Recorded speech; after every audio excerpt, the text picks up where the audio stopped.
Have you ever wondered what really happened when Vikings died?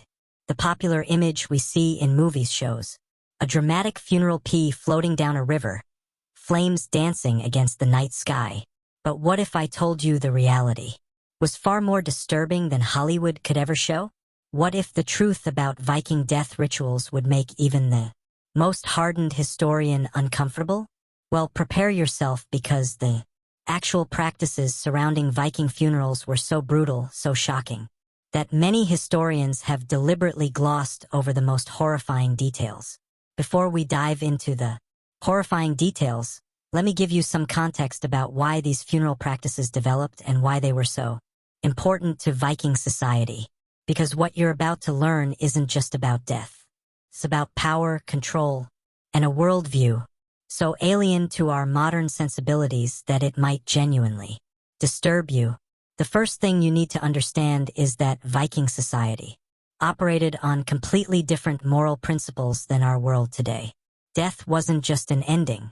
It was a transformation that required specific, often violent rituals to ensure the deceased could properly enter the afterlife. But here's what's truly unsettling. These weren't just ceremonies performed on willing participants. Archaeological evidence suggests that many of the most disturbing practices involve people who had no choice in the matter whatsoever. Now, I know what you're thinking. You've probably heard stories about Viking berserkers, their brutal raids, their warrior culture. But what I'm about to reveal goes beyond simple battlefield violence. These funeral rituals represent a systematic approach to death that involved careful planning, specific roles for different members of society, and practices that would be considered criminal in any modern legal system. The archaeological record tells us that Viking funeral practices varied significantly across different regions and time periods, but there are consistent patterns that emerge when you examine the evidence closely. And these patterns reveal something deeply troubling about how Viking society viewed certain groups of people, particularly women, slaves, and prisoners of war. Here's where things get really dark. While popular culture focuses on the burning long ships and heroic imagery, the reality is that Viking funerals often involved what we would today classify as human sacrifice. But it wasn't the noble voluntary sacrifice that some romanticized. Accounts suggest. Instead, it was a brutal system that treated human beings as property to be disposed of along with other grave goods. The most detailed account of a Viking funeral comes from Ahmad ibn Fadlan, an Arab chronicler who witnessed a Rus funeral ceremony along the Vular River in 922 CE. His account is so graphic, so disturbing that many textbooks either omit the most shocking details or present sanitized versions that completely miss the horror of what actually occurred.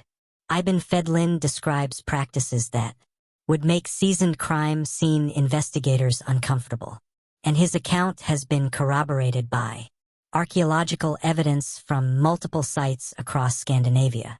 But Ibn Fadlan's account is just the beginning. Recent archaeological discoveries have revealed evidence of funeral practices that are even more disturbing than what he witnessed. Excavations at sites like Burka in Sweden, Hedby in Denmark, and various locations across Norway have uncovered burial arrangements that tell a story of systematic violence and dehumanization that goes far beyond what most people imagine when they think of Viking culture. What makes these discoveries particularly unsettling is how they challenge our modern assumptions about consent and agency in historical contexts. When we examine the physical evidence, the positioning of bodies, the types of injuries found on skeletal remains, and the context in which these burials occurred, a pattern emerges that suggests many of the people buried alongside Viking warriors were not willing participants in these ceremonies. The forensic evidence is particularly compelling. Bones show signs of violent trauma that occurred at or around the time of death. Cut marks on vertebrae suggest decapitation. Fracture patterns indicate blunt force trauma. And perhaps most disturbing of all, the positioning of some remains suggest that certain individuals were restrained or bound during the burial process. But here's what's really shocking. These weren't isolated incidents or aberrations. The archaeological record suggests that human sacrifice was a regular expected part of high-status Viking funerals, and the people being sacrificed weren't honored warriors choosing a glorious death. They were slaves, prisoners, and women who were treated as property to be disposed of when their owners died. Now, you might be wondering how historians have managed to keep these details relatively quiet for so long. The answer lies in how archaeological findings are presented to the public. Academic papers often use clinical language that obscures the human reality of what occurred. Terms like ritual, deposition, and grave goods make it easy to forget that we're talking about real people who experienced real terror and real violence. Moreover, there's been a tendency in popular history to romanticize Viking culture, focusing on their achievements as explorers, traders, and craftspeople while downplaying the more disturbing aspects of their society. This selective presentation has created a sanitized version of Viking history that bears little resemblance to the brutal reality revealed by careful archaeological analysis. The evidence for systematic human sacrifice in Viking funerals comes from multiple sources and multiple types of analysis. Carbon dating confirms that the victims died at the same time as the primary burial. Isotope analysis reveals that many of the sacrificed individuals were not local to the burial sites, suggesting they were captured from distant lands. DNA analysis has provided insights into the relationships between the primary burials and the sacrificed individuals, revealing patterns that are deeply troubling. What emerges from this evidence is a picture of Viking funeral practices that involves careful selection of victims, specific methods of killing, and ritualized disposal of bodies in ways designed to serve the deceased in the afterlife. But the key word here is victims, because that's what they were. These weren't willing participants in a religious ceremony. They were human beings who were murdered to satisfy the spiritual needs of their social superiors. The scale of this practice is also more extensive than most people realize. While we might imagine that human sacrifice was reserved for only the most important Viking leaders, archaeological evidence suggests it was relatively common among the wealthy merchant class as well.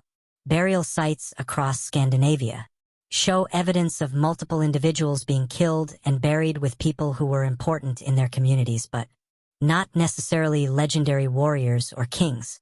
This brings us to one of the most disturbing aspects of Viking funeral practices: the role of gender in determining who lived and who died.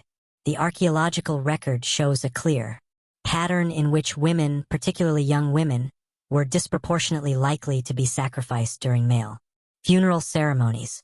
This wasn't random violence. It was systematic selection, based on gender, age, and social status. The evidence suggests that these women were often slaves or concubines who were considered property of the deceased. When their owner died, they were expected to accompany him into the afterlife, whether they wanted to or not.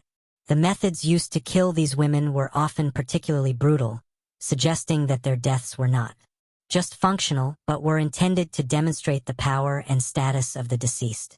But the gender dynamics of Viking funeral sacrifice go even deeper than simple ownership relationships. Analysis of grave goods and burial positioning suggests that these women were not just killed. They were ritualized and objectified in death.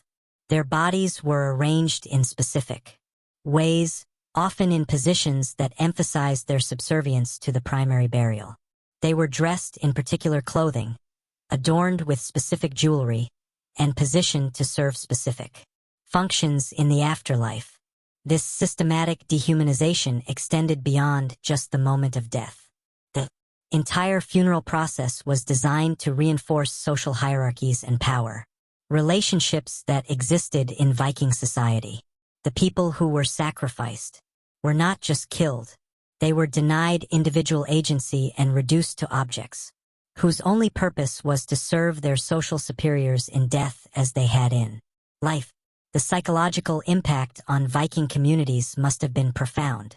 Imagine living in a society where your social status determined not just how you lived, but whether you would be allowed to die naturally or would be murdered to serve someone else's spiritual needs. This created a system of terror that reinforced existing power structures and made resistance extremely dangerous. Recent discoveries have revealed even more disturbing details about the selection process for funeral sacrifices. Evidence suggests that, in some cases, multiple individuals were kept alive for extended periods after their owner's death while funeral preparations were completed. These people knew they were going to be killed but were forced to participate in the preparation of their own deaths. The psychological torture involved in this process is difficult to comprehend from our modern perspective. These individuals were not just facing death. They were facing a death that had been predetermined by social structures, completely beyond their control. They had no agency, no choice, and no hope of escape. What makes this even more horrifying is that the evidence suggests some of these sacrificial victims were children. Skeletal analysis from several burial sites has revealed the remains of individuals who were clearly pre-adolescent at the time of death.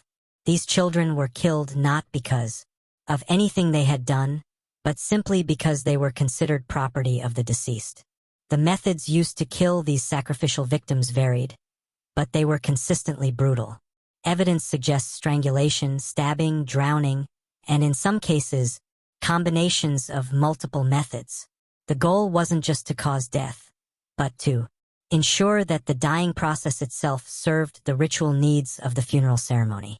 Archaeological analysis has also revealed evidence of what appears to be ritualized sexual violence as part of some funeral ceremonies. The positioning of remains and analysis of trauma patterns suggest that sexual assault may have been incorporated into the killing process in some cases, adding another layer of horror to these already disturbing practices. This evidence completely contradicts the romanticized notion that Viking society had more progressive attitudes towards sexuality and gender than other medieval cultures. Instead, what we see is a systematic use of sexual violence as a tool of ritual humiliation and control even in death.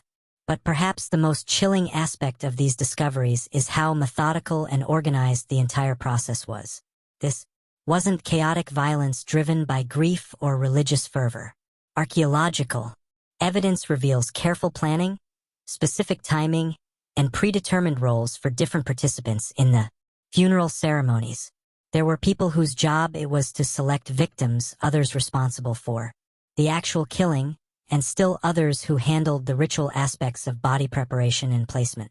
The logistics alone are staggering when you really think about it.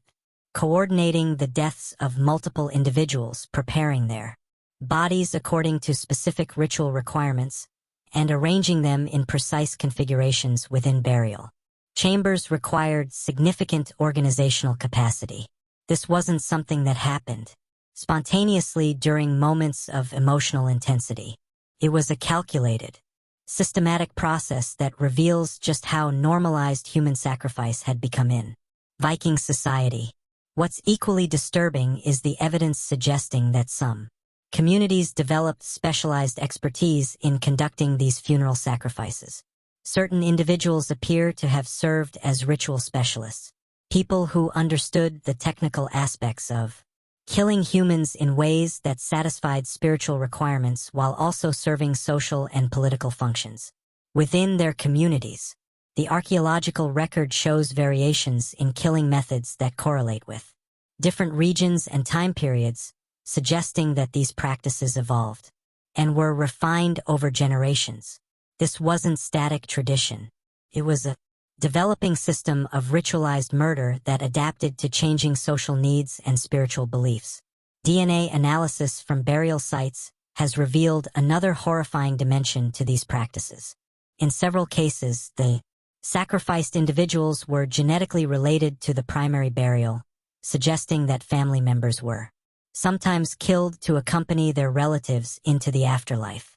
This challenges even our most cynical assumptions about Viking funeral practices because it shows that kinship relationships provided no protection from being selected for sacrifice.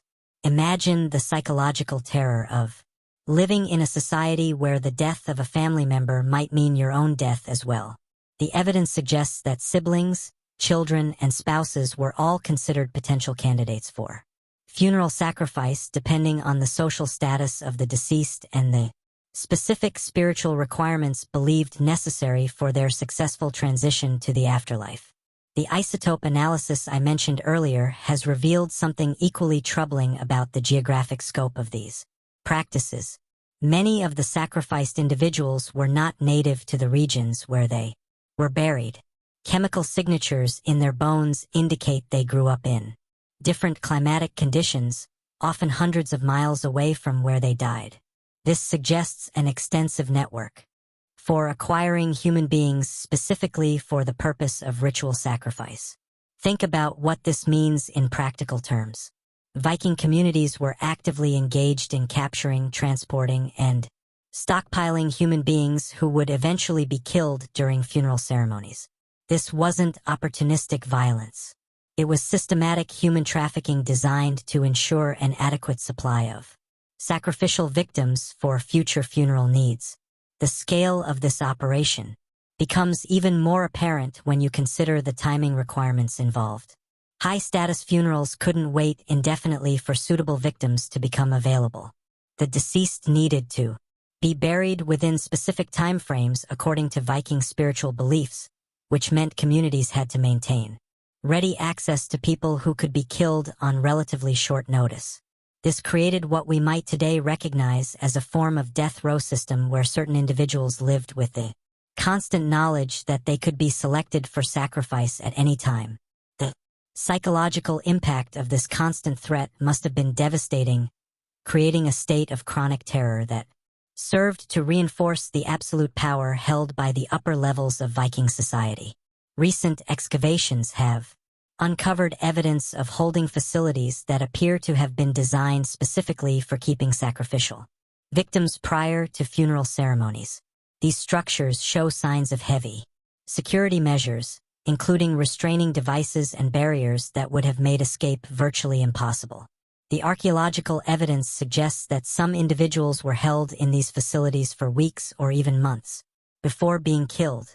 The conditions in these holding facilities were deliberately harsh, designed not just to prevent escape, but to begin the process of dehumanization that would culminate in ritual murder.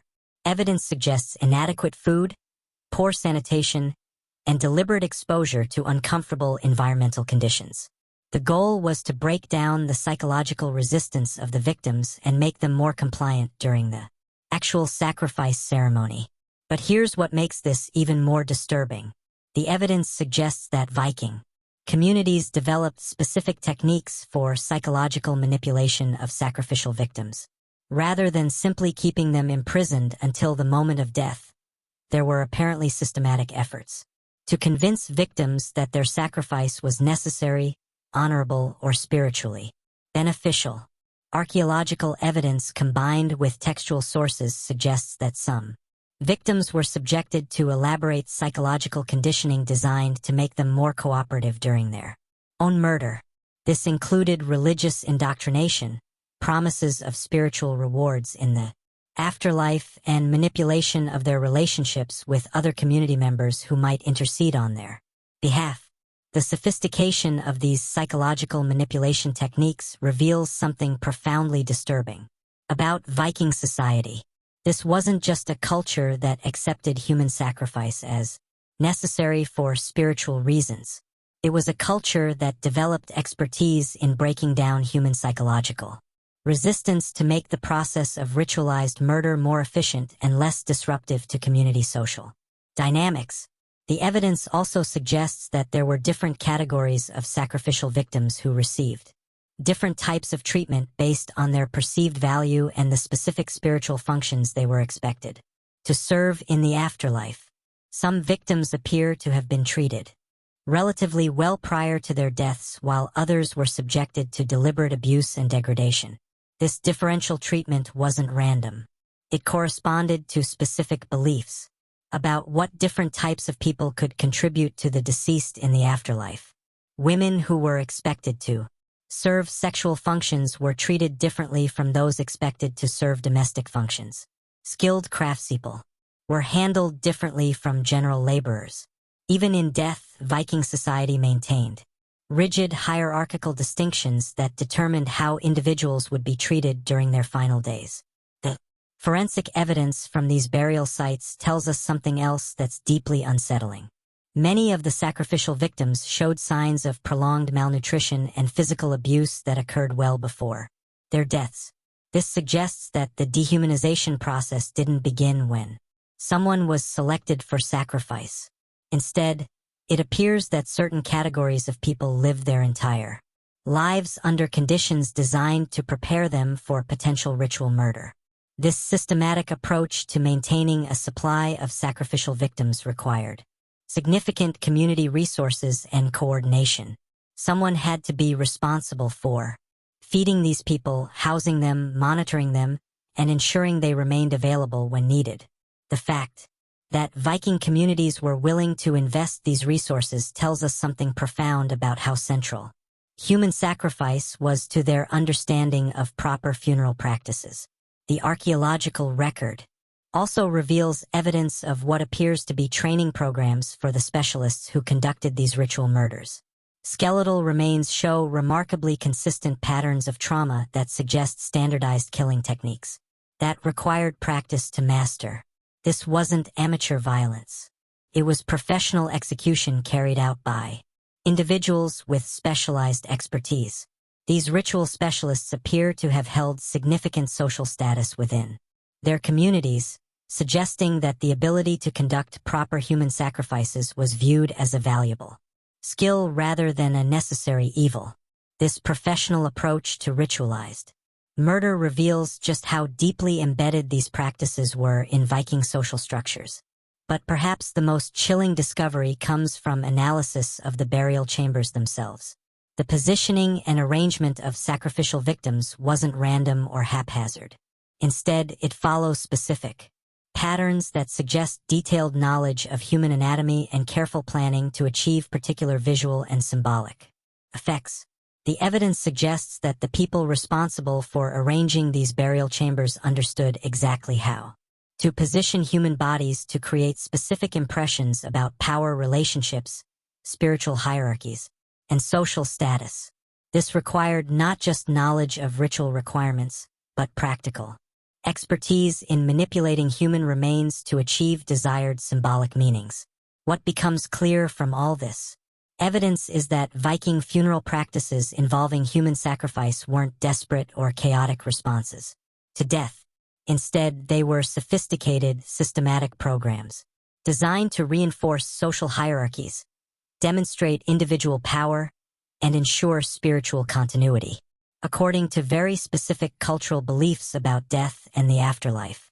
The level of organization, expertise, and resource investment required to maintain these systems tells us that human sacrifice wasn't peripheral to Viking society.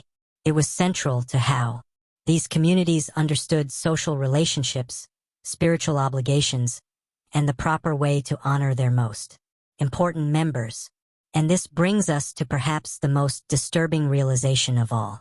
These practices weren't considered abnormal or excessive by the people who carried them out. From their perspective, ritualized human sacrifice was simply the proper way to conduct high-status funerals. It was normal, expected, and socially required behavior that demonstrated respect for the deceased and ensured their successful transition to the afterlife. This normalization of ritualized murder reveals something fundamental about how Viking society constructed moral boundaries. What we today would consider the ultimate violation of human dignity was to them a necessary and honorable practice. The cognitive dissonance required to maintain this worldview must have been extraordinary. Yet the archaeological evidence shows it persisted for centuries across multiple generations. But here's where the story takes an even darker turn. Recent analysis of settlement patterns and population demographics suggests that these funeral practices may have contributed to significant demographic imbalances in Viking communities. When you systematically kill large numbers of young women and skilled individuals for ritual purposes, it creates population pressures that have cascading effects throughout society. The mathematical implications are staggering when you really consider them. if even a small percentage of deaths in the upper classes required human sacrifice, and each sacrifice involved multiple victims, the cumulative impact on community population would have been enormous. We're talking about thousands of people being systematically murdered over the course of the Viking Age, not for military conquest or territorial expansion, but purely for ritual purposes. This demographic impact may help explain some of the aggressive expansion we associate with Viking culture. When your funeral practices are literally consuming your population, you need constant sources of replacement people. The famous Viking raids weren't just about acquiring wealth and territory. They were about acquiring human beings who could be integrated into communities as potential sacrificial victims. The slave markets that developed throughout Viking trade networks take on a much more sinister character when viewed through this lens. These weren't just economic institutions designed to provide labor. They were systematic human trafficking operations designed to supply the ongoing demand for ritual murder victims. The scale and sophistication of these networks suggest that human sacrifice was driving significant portions of Viking economic activity. Archaeological evidence from trading centers like Hedeby and Burka shows clear connections between slave trading activities and burial practices. The timing of major slave acquisitions often corresponds with periods of increased funeral activity, suggesting that communities were actively planning ahead to ensure adequate supplies of sacrificial victims for anticipated deaths. But the horror doesn't end with the actual killings. Analysis of post-burial activities reveals that Viking communities sometimes returned to grave sites to conduct additional rituals involving the remains of sacrificed individuals. Evidence suggests that bones were sometimes removed, modified, and used in subsequent ceremonies, extending the dehumanization process even beyond death. The psychological impact on surviving community members must have been profound and lasting. Imagine living in a society where you regularly witnessed the systematic murder of people you knew, people you may have interacted with daily before. They were selected for sacrifice. The normalization required to maintain social functioning under these conditions reveals something deeply disturbing about human psychological adaptability. Children growing up in these communities were exposed to ritualized murder as a routine part of social life. They learned to view certain categories of people as expendable, to accept that some human beings existed primarily to serve the spiritual needs of others, even unto death. This socialization process created generations of individuals who saw nothing morally problematic about systematic human sacrifice. The evidence suggests that participation in these funeral sacrifices wasn't limited to specialized ritual experts. Community members were expected to attend, to witness, and in some cases to participate directly in the killing process. This collective involvement served to distribute responsibility and normalize the violence, making it a shared community experience rather than something that could be dismissed as the actions of a few extremists. Recent forensic analysis has revealed that some sacrificial victims were kept alive during the early stages of burial ceremonies, forced to witness the preparation of their own graves and the arrangement of other bodies before being killed themselves. The psychological torture involved in this process is difficult to comprehend. Yet the evidence suggests it was a deliberate aspect of the ritual designed to maximize the spiritual benefit to the deceased. The positioning of living victims within burial chambers, forced to observe the systematic killing of others before their own deaths, reveals a level of calculated cruelty that goes beyond simple ritual murder. This was psychological warfare conducted against people who had already been condemned to death, designed to break their spirits completely before ending their lives. But perhaps most disturbing of all is the evidence suggesting that some communities developed entertainment aspects around these funeral sacrifices. Archaeological remains of seating arrangements and viewing areas suggest that ritual murders were sometimes conducted as public spectacles, with community members gathering to observe the proceedings as a form of social activity. The transformation of human Sacrifice into entertainment reveals something profoundly disturbing about the psychological state of these communities. When systematic murder becomes not just normalized but enjoyable, we're dealing with levels of social pathology that challenge our understanding of human moral development. The archaeological record shows that different communities developed their own variations and refinements to basic sacrifice practices, suggesting a kind of competitive innovation in ritualized murder techniques. Communities appear to have taken pride in developing particularly elaborate or technically sophisticated approaches to killing sacrificial victims, treating it as a form of artistic expression. This competitive aspect to ritual murder reveals that Viking communities weren't just passively accepting inherited traditions. They were actively working to improve and expand their human sacrifice practices, treating ritualized killing as a skill to be developed and perfected over time.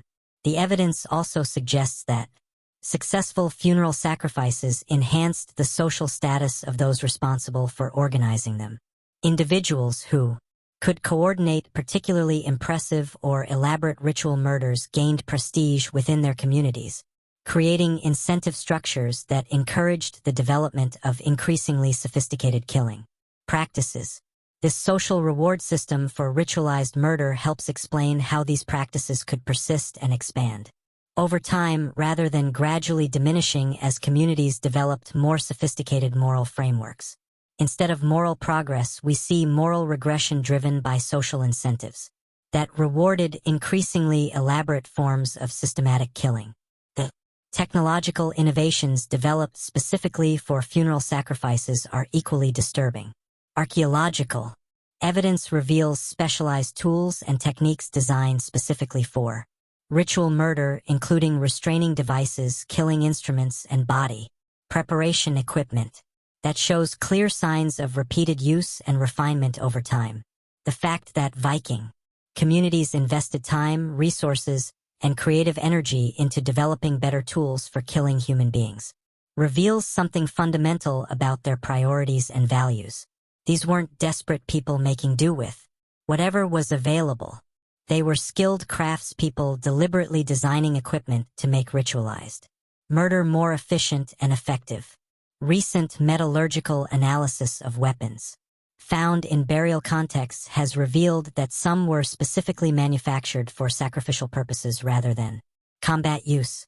These weapons show design features optimized for killing restrained victims rather than armed opponents, suggesting specialized production specifically for funeral ceremonies. The existence of purpose-built sacrificial weapons indicates that ritual murder was sufficiently common and important to justify dedicated manufacturing resources. Communities weren't just using existing tools for these purposes. They were creating new technologies specifically designed to facilitate human sacrifice. The scale of this technological investment suggests that ritual murder wasn't a peripheral activity conducted occasionally during major funerals. Instead, it was a regular ongoing practice that required specialized equipment and technical expertise to conduct properly. The archaeological evidence points to systematic industrial scale approaches to ritualized killing, but the technological innovations extended beyond just killing implements. Evidence suggests that Viking communities developed sophisticated techniques for preserving sacrificial victims prior to burial, including methods for preventing decomposition and maintaining physical appearance during extended funeral ceremonies that might last for days or weeks. These preservation techniques reveal another layer of planning and preparation that went into Viking funeral practices. The goal wasn't just to kill people and bury them quickly, but to maintain their bodies in specific conditions that would serve ritual purposes throughout extended ceremonial periods. The chemical analysis of remains from burial sites has revealed evidence of substances used to preserve and prepare bodies for burial, including materials that would have been expensive and difficult to obtain. The willingness to invest in these costly preservation materials demonstrates how important proper funeral sacrifices were to Viking communities. The evidence also suggests that different preservation techniques were used depending on the intended function of the sacrificial victim in the afterlife. Bodies that were expected to serve specific purposes were treated with different chemicals and prepared using different methods, revealing a sophisticated understanding of the relationship between physical preservation and spiritual function. This differential treatment of sacrificial victims based on their expected afterlife roles reveals the systematic nature of Viking beliefs about death and service in the supernatural realm. These weren't random killings conducted in moments of grief or religious fervor. They were carefully planned murders designed to achieve specific spiritual objectives according to complex theological frameworks. The theological sophistication underlying these practices makes them even more disturbing because it reveals that systematic human sacrifice wasn't the result of primitive or irrational thinking. Instead, it was based on elaborate intellectual frameworks that provided detailed justifications for ritualized murder and specific instructions for how to conduct it properly. Recent translation work on runic inscriptions found at burial sites has revealed that Viking communities maintained detailed written records of proper sacrifice procedures, including specific requirements for victim selection, killing methods, and body preparation techniques. These weren't oral traditions passed down informally. They were documented practices with written standards and procedures. The existence of written sacrifice manuals indicates a level of bureaucratization and systematization that transforms our understanding of how these practices functioned within Viking society. This wasn't folk religion or traditional customs. It was institutionalized murder conducted according to formal protocols and documented procedures. The linguistic analysis of these runic texts reveals specialized vocabulary that developed specifically to describe different aspects of funeral sacrifice practices. Viking communities created new words and concepts to discuss the technical aspects of ritualized murder, indicating that these practices were sufficiently complex and important to require their own specialized language. This linguistic innovation around human sacrifice reveals that Viking communities weren't just accepting inherited practices. They were actively developing and refining their approaches to ritualized killing. The creation of new vocabulary suggests ongoing intellectual engagement with the theoretical and practical aspects of systematic murder. But perhaps the most chilling aspect of these written records is their matter-of-fact tone. The runic inscriptions describing sacrifice procedures use the same straightforward technical language that might be used to describe agricultural techniques or metalwork processes. There's no moral ambivalence, no acknowledgement of ethical complexity, just practical instructions for killing human beings efficiently and effectively. This clinical approach to documenting murder procedures reveals something profound about the psychological state of the people who created these records. To them, ritualized killing was simply a technical skill like any other, requiring proper training and documentation to ensure consistent results across different practitioners and communities. The archaeological evidence suggests that these written procedures were actually used as training materials for individuals learning to conduct proper funeral sacrifices. Novice ritual specialists appear to have studied these texts and practiced the techniques they described, treating human sacrifice as a professional skill to be mastered through education and experience. The professionalization of ritualized murder represents perhaps the most disturbing aspect of Viking funeral practices because it reveals how systematic dehumanization can become institutionalized within societies that otherwise demonstrate sophisticated cultural achievements. These were communities that produced remarkable art, literature, and technology while simultaneously operating industrial-scale human sacrifice programs. This contradiction challenges our assumptions about moral progress and cultural development. The archaeological evidence shows that Viking communities could simultaneously excel at creative and intellectual pursuits while systematically murdering members of their own population for ritual purposes. Technical sophistication and moral development clearly don't progress at the same rate. The evidence also reveals that Viking funeral sacrifice practices were influenced by contact with other cultures throughout their extensive trade networks. Rather than being isolated traditions, these practices were part of broader cultural exchanges that spread ritualized murder techniques across multiple societies throughout medieval Europe. Analysis of burial practices at sites throughout the Viking trade network shows clear evidence of technical and procedural similarities that suggest active sharing of sacrifice methods between different communities. This wasn't just parallel development of similar practices. It was deliberate cultural transmission of systematic murder techniques. The international scope of these practices makes them even more horrifying because it reveals that ritualized human sacrifice wasn't limited to a few isolated communities with unusual religious beliefs. Instead, it was part of a broader cultural complex that spanned multiple societies and persisted for centuries across vast geographic regions. Recent discoveries at burial sites in Iceland, Greenland, and even North America show evidence of sacrifice practices that clearly derive from Scandinavian traditions, indicating that Viking communities carried these systematic murder practices with them as they expanded across the North Atlantic. Wherever Vikings established settlements, they apparently established the infrastructure necessary to continue conducting ritual human sacrifices. The persistence of these practices across such vast distances and diverse environmental conditions reveals how central they were to Viking cultural identity. These weren't traditions that could be abandoned when communities faced new challenges or opportunities.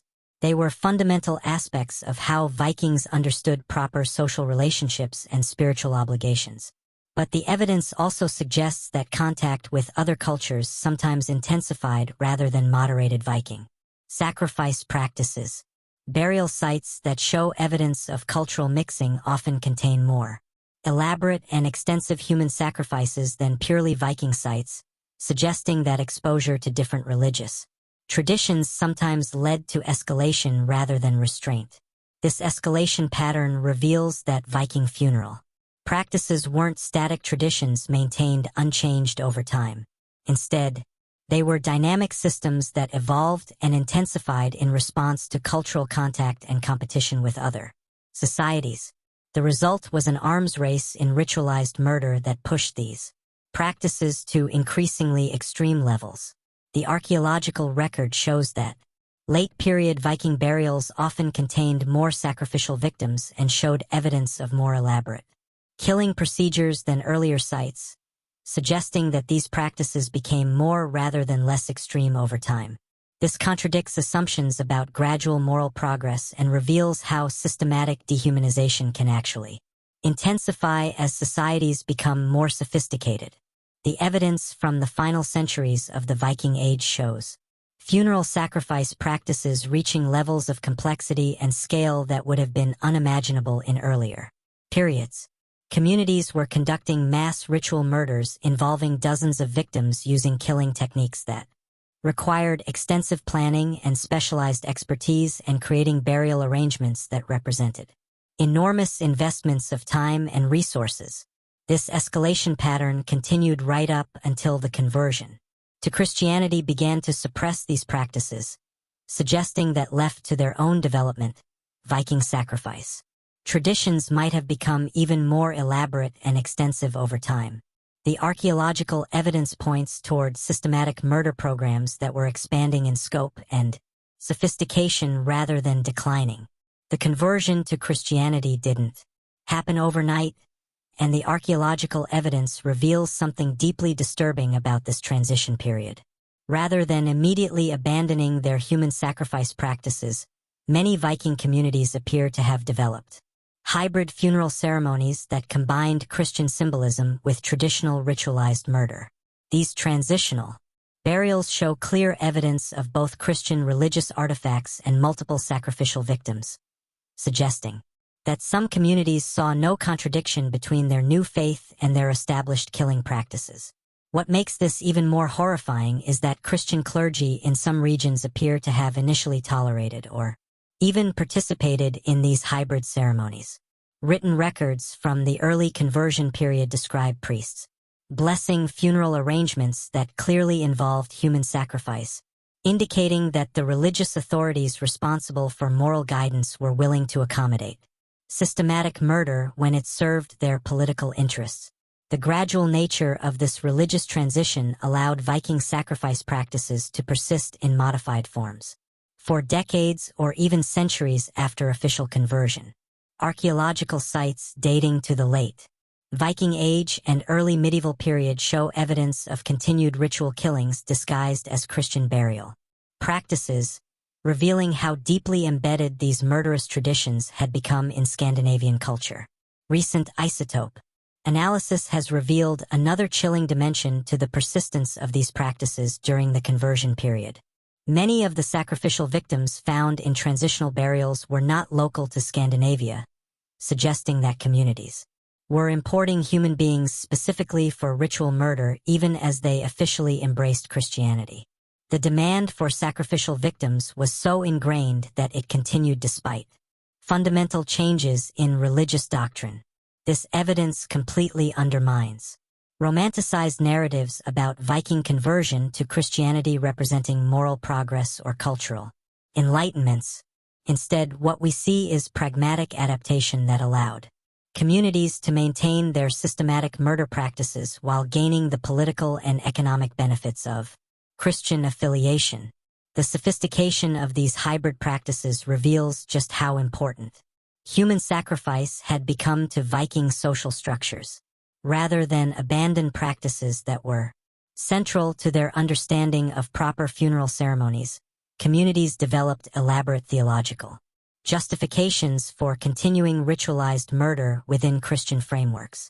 Some communities apparently convinced themselves that killing people during funeral ceremonies was actually consistent with Christian teachings about sacrifice and service. The written records from this period show Christian terminology being applied to describe traditional sacrifice practices, with ritualized murder being reframed as martyrdom or spiritual service rather than simple killing. This linguistic manipulation reveals how communities could maintain their established practices while convincing themselves they had undergone genuine religious conversion. But perhaps most disturbing is the evidence suggesting that some Christian communities outside Scandinavia began adopting Viking sacrifice practices after exposure to these hybrid traditions. Rather than Viking communities abandoning ritualized murder, we see evidence of systematic killing spreading to regions that had previously practiced more restrained burial customs. Archaeological sites in areas of heavy Viking settlement show local populations beginning to incorporate human sacrifice into their own funeral practices, creating new traditions that combined local customs with imported murder techniques. The result was an expansion rather than contraction of systematic ritual killing during the early medieval period. This pattern of cultural transmission reveals how infectious systematic dehumanization can become when it's presented as sophisticated religious practice. Communities that had previously maintained moral boundaries against killing innocent people began to view ritualized murder as a mark of cultural sophistication and spiritual advancement. The evidence also shows that Viking sacrifice practices influenced legal systems in regions where they settled. Laws began to recognize categories of people who could be legally killed for ritual purposes, creating formal frameworks that legitimized systematic murder within supposedly Christian societies. These legal developments represent perhaps the most profound impact of Viking funeral practices because they institutionalized ritualized killing within formal governmental structures. What had been religious custom became civil law, creating legal protections for people who wanted to conduct human sacrifices and legal vulnerabilities for people who might be selected as victims. The transformation of systematic murder from religious practice to legal right reveals how quickly moral boundaries can erode when societies begin to view certain categories of people as expendable. Once legal systems recognize that some human beings exist primarily to serve the needs of others, even unto death, the psychological and institutional foundations for widespread systematic killing are established. Recent analysis of medieval legal codes from regions of heavy Viking influence shows explicit provisions allowing ritual killing of slaves, prisoners, and family members during funeral ceremonies. These weren't emergency measures or temporary accommodations.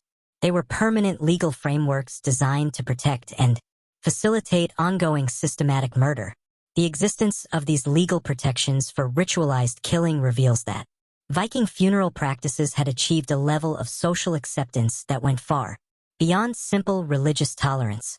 Systematic murder had become a recognized civil right that communities were willing to defend through formal legal mechanisms. But the legal frameworks also reveal the extent to which these practices had become commercialized during the later medieval period. Laws governing the purchase, transport, and preparation of sacrificial victims indicate that ritualized murder had developed into a significant economic sector with its own specialized markets and professional services. The commercialization of human sacrifice represents a final stage of moral degradation that transforms systematic murder from religious obligation into business opportunity.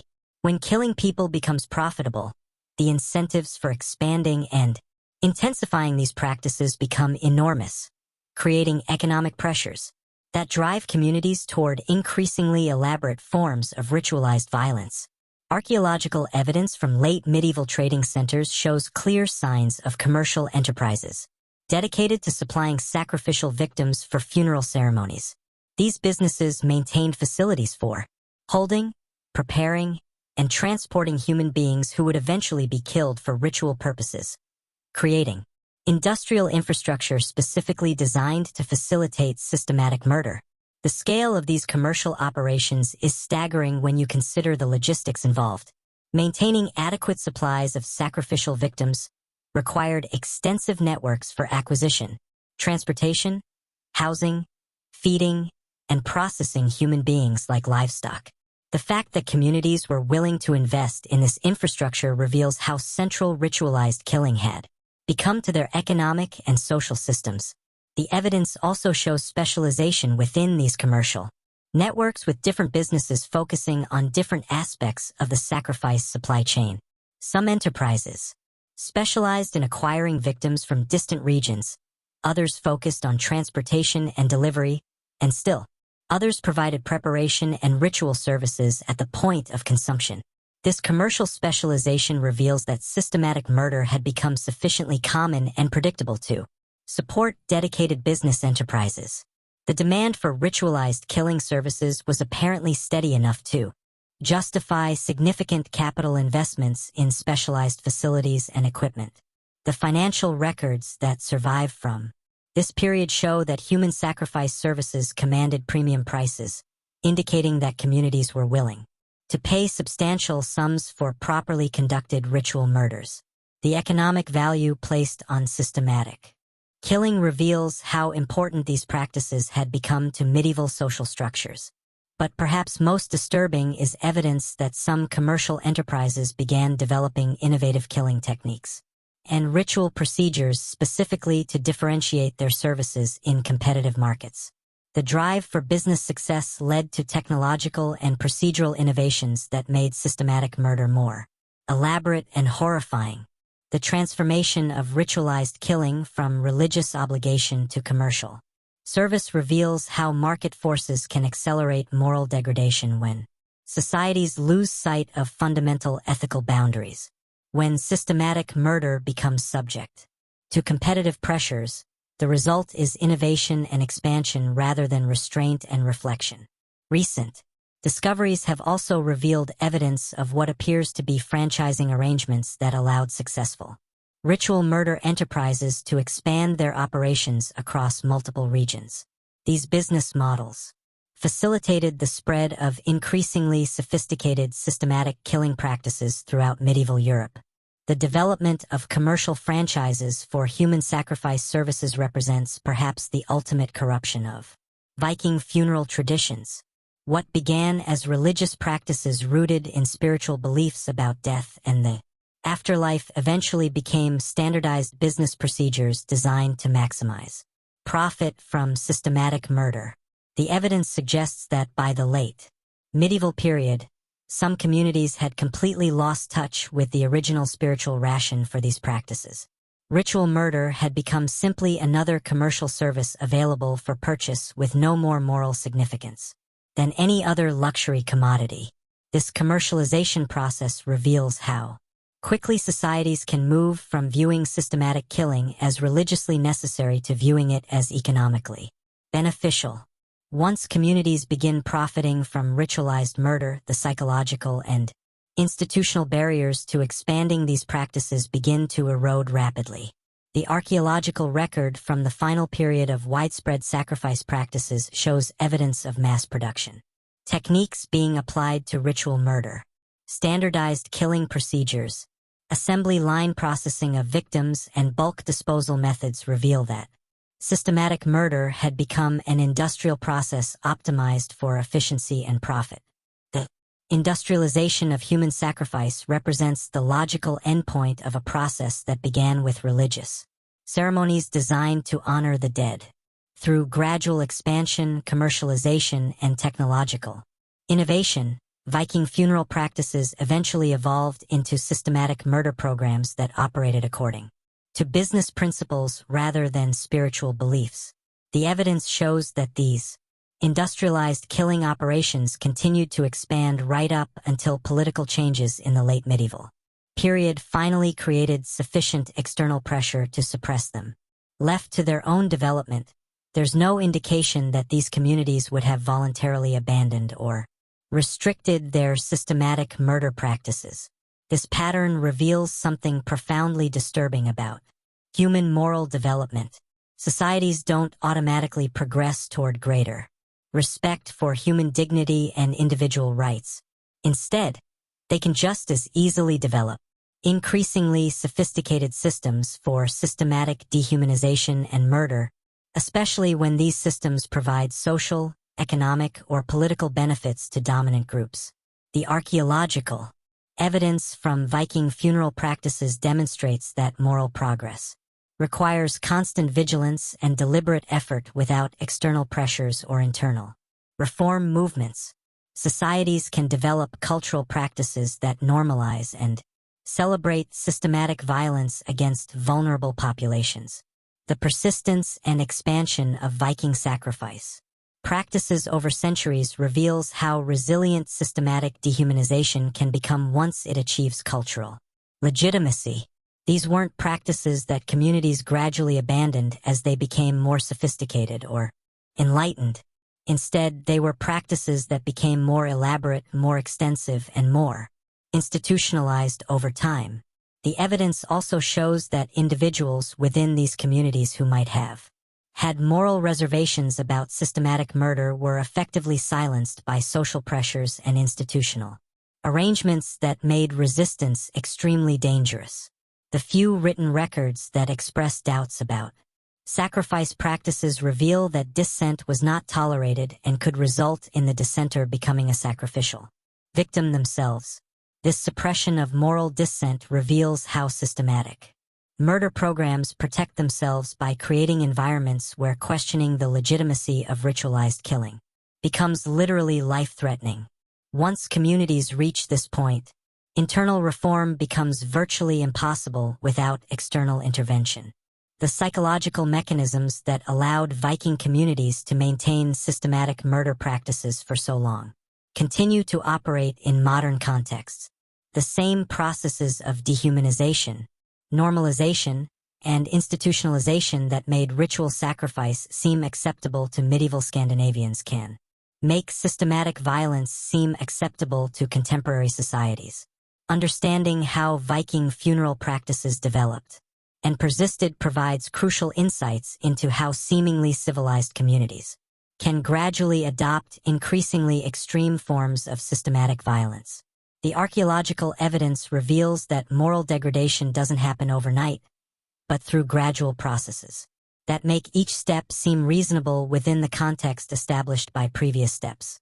The evidence from Viking burial sites serves as a warning about the dangers of allowing systematic dehumanization to become culturally normalized.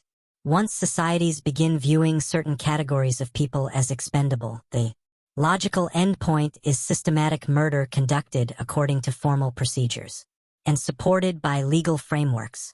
Recent archaeological discoveries continue to reveal new details about the extent and sophistication of Viking sacrifice practices, suggesting that our understanding of these systematic murder programs is still incomplete. Each new excavation provides additional evidence of the scale and horror of what these communities were willing to do in the name of proper funeral ceremonies. The ongoing nature of these discoveries means that the full truth about Viking funeral practices may be even more disturbing than what I've revealed in this video. The archaeological record suggests that we've only begun to understand the systematic nature of ritualized murder in medieval Scandinavia and its lasting impact on European cultural development. What we do know with certainty is that Viking funeral practices involved systematic murder on a scale that challenges our assumptions about medieval moral development. These weren't isolated incidents or aberrant behaviors. They were institutionalized practices that persisted for centuries and influenced cultural development throughout medieval Europe. The evidence reveals that thousands of innocent people were systematically murdered to serve the funeral needs of Viking elites, and that these practices became increasingly sophisticated and extensive.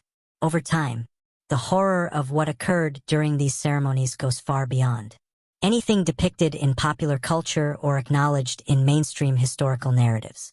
The systematic nature of Viking sacrifice practices and their persistence over centuries reveals something fundamental about human moral psychology. Societies can convince themselves that systematic murder is not only acceptable but necessary and honorable, especially when these practices serve the interests of dominant social groups. The archaeological evidence from Viking burial sites provides a stark reminder that moral progress is not inevitable and that civilized societies can maintain practices that we would today recognize as crimes against humanity. The same psychological and institutional mechanisms that made systematic ritual murder seem acceptable to medieval communities continue to operate in contemporary contexts. Understanding the true nature of Viking funeral practices forces us to confront uncomfortable questions about our own societies and the extent to which we might be capable of similar moral failures.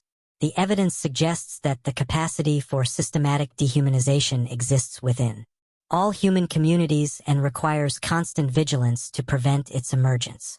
The disturbing truth about Viking funerals reveals that the popular romanticized image of these ceremonies bears no resemblance to the brutal reality of systematic murder that characterized actual historical practices. The archaeological evidence shows that Viking funeral ceremonies involved carefully planned, systematically conducted, and institutionally supported programs of ritualized killing that persisted for centuries. This systematic murder was not conducted by primitive or irrational people, but by sophisticated communities that developed elaborate technological, legal, and commercial frameworks to facilitate the efficient killing of human beings for ritual purposes. The evidence reveals that moral sophistication and cultural achievement do not automatically prevent societies from engaging in systematic violence against vulnerable populations. The legacy of Viking funeral practices extends far beyond medieval Scandinavia, influencing legal systems, cultural practices, and moral frameworks throughout medieval Europe. The systematic murder techniques developed for ritual purposes became embedded in broader cultural patterns that shaped European development for centuries. The archaeological evidence continues to reveal new details about the extent and horror of these practices, suggesting that the full truth about Viking funeral ceremonies may be even more disturbing than what current research has uncovered. Each new discovery provides additional confirmation that systematic ritual murder was far more common and sophisticated than previously recognized.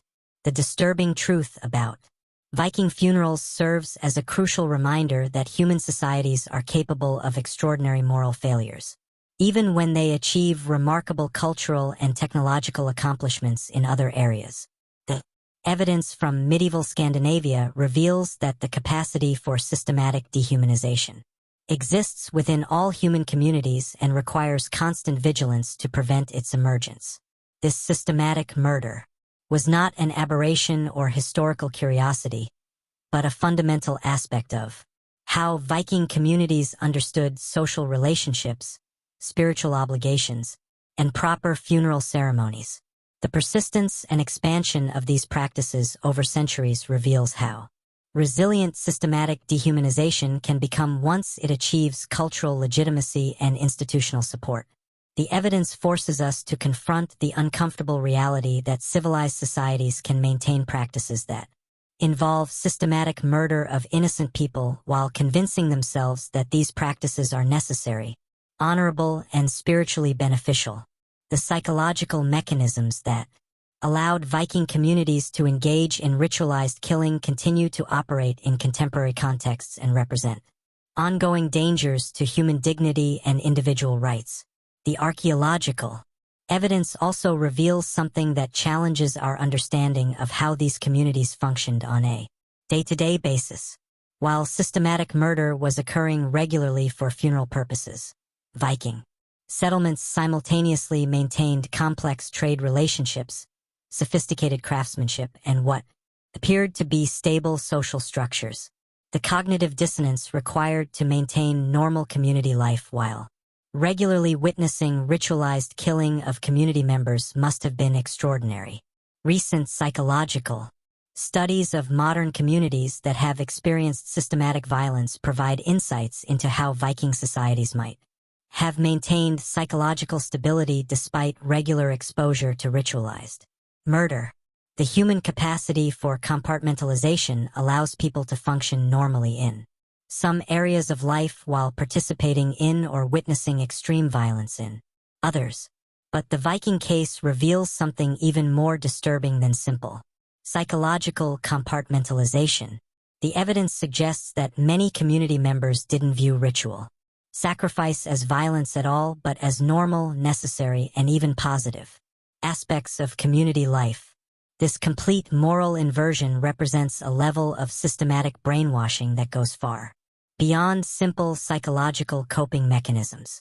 The normalization process appears to have begun in childhood, with young Vikings being exposed to increasingly intense levels of ritualized violence as part of their cultural education.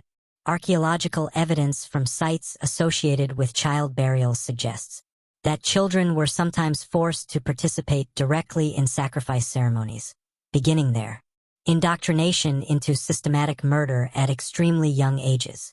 This early exposure to ritualized killing served multiple functions within Viking society.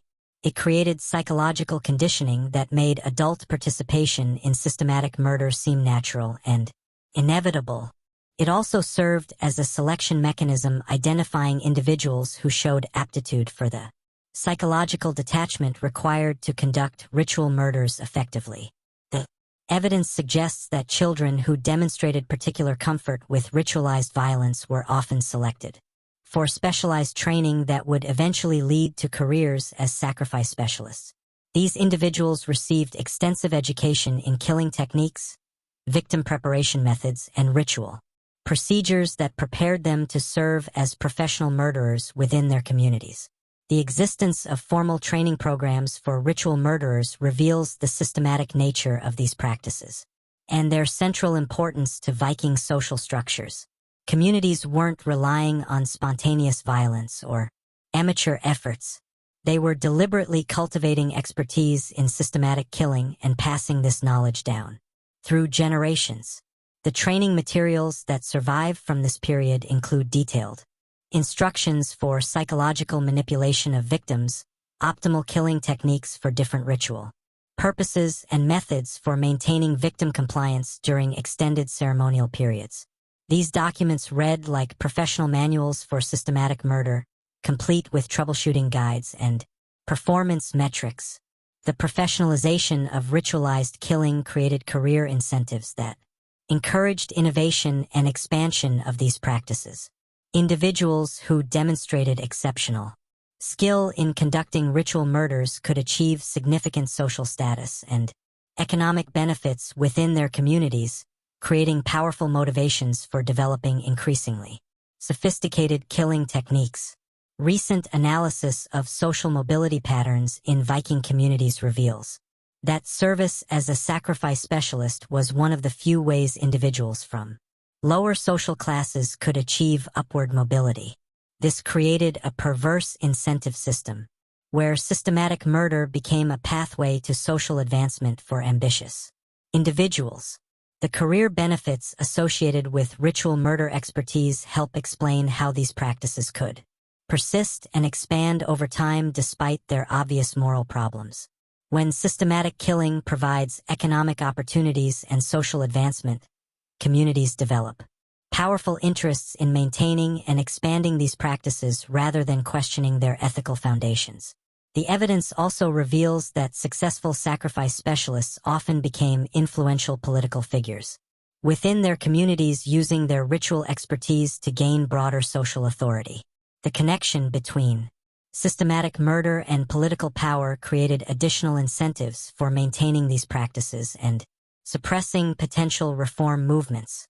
The political influence of sacrifice specialists appears to have been particularly important during succession crises and territorial disputes. Leaders, who could demonstrate their legitimacy through elaborate funeral ceremonies involving extensive human sacrifice, gained significant advantages over rivals who lacked access to ritual murder expertise. This weaponization of systematic killing for political purposes represents another level of moral degradation. Beyond simple religious practice, when ritualized murder becomes a tool for gaining and maintaining political power, the incentives for expanding these practices become enormous and the barriers to reform become virtually insurmountable.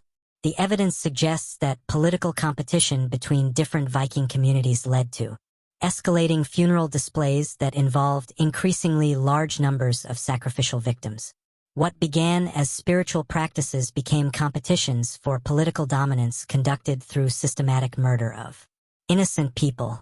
Archaeological sites from periods of political instability show clear evidence of this competitive escalation, with burial chambers containing dozens of sacrificial victims, arranged in increasingly elaborate displays designed to demonstrate the political power and spiritual authority of the deceased. These weren't religious ceremonies. They were political advertisements conducted through mass murder. The transformation of ritual sacrifice into political theater reveals how systematic violence can become self-perpetuating once it becomes connected to competition for social status and political authority.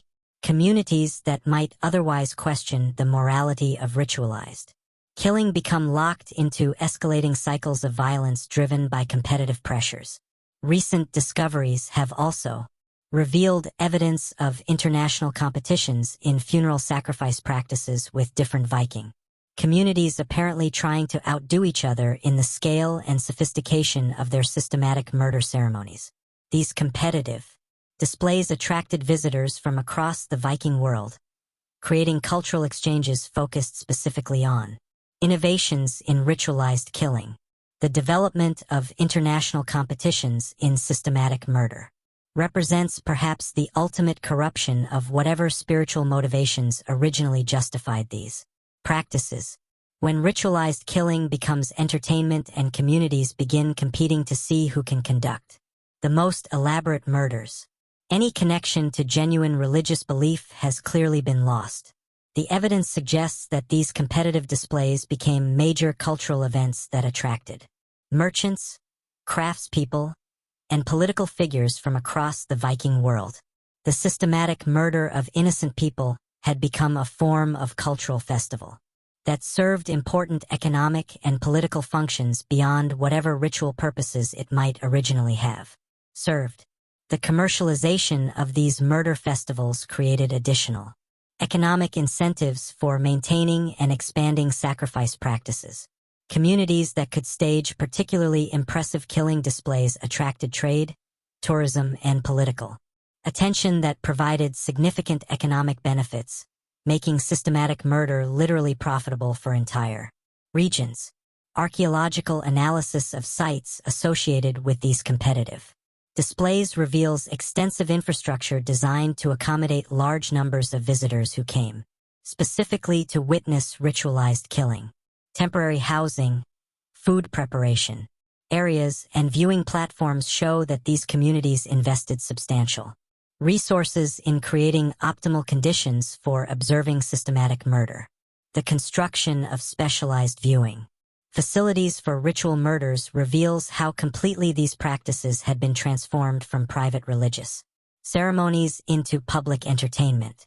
The systematic killing of human beings had become spectacle designed to attract audiences and generate economic activity for host communities. But perhaps most disturbing is evidence that some communities began charging admission fees for particularly elaborate murder ceremonies. The transformation of systematic killing into a profit-generating entertainment industry represents a level of moral degradation that challenges our understanding of human ethical capacity. The commercialization of ritualized murder created market pressures that drove communities toward increasingly extreme and elaborate killing practices. When systematic violence becomes a business, the incentives for innovation and escalation become enormous, leading to forms of ritualized killing that would have been unimaginable in earlier periods. The evidence shows that late-period Viking sacrifice ceremonies often involved killing techniques that were deliberately designed to maximize entertainment value rather than serve any plausible spiritual purpose. The systematic torture of victims became an art form designed to please audiences who had traveled long distances, specifically to witness innovative approaches to ritualized murder. This transformation of spiritual practice into sadistic entertainment reveals the endpoint of a process that began with genuine religious beliefs about death and the afterlife. Through gradual expansion, commercialization, and competitive pressure, Viking funeral practices eventually became systematic torture programs designed to generate profit and political advantage through public displays of extreme violence.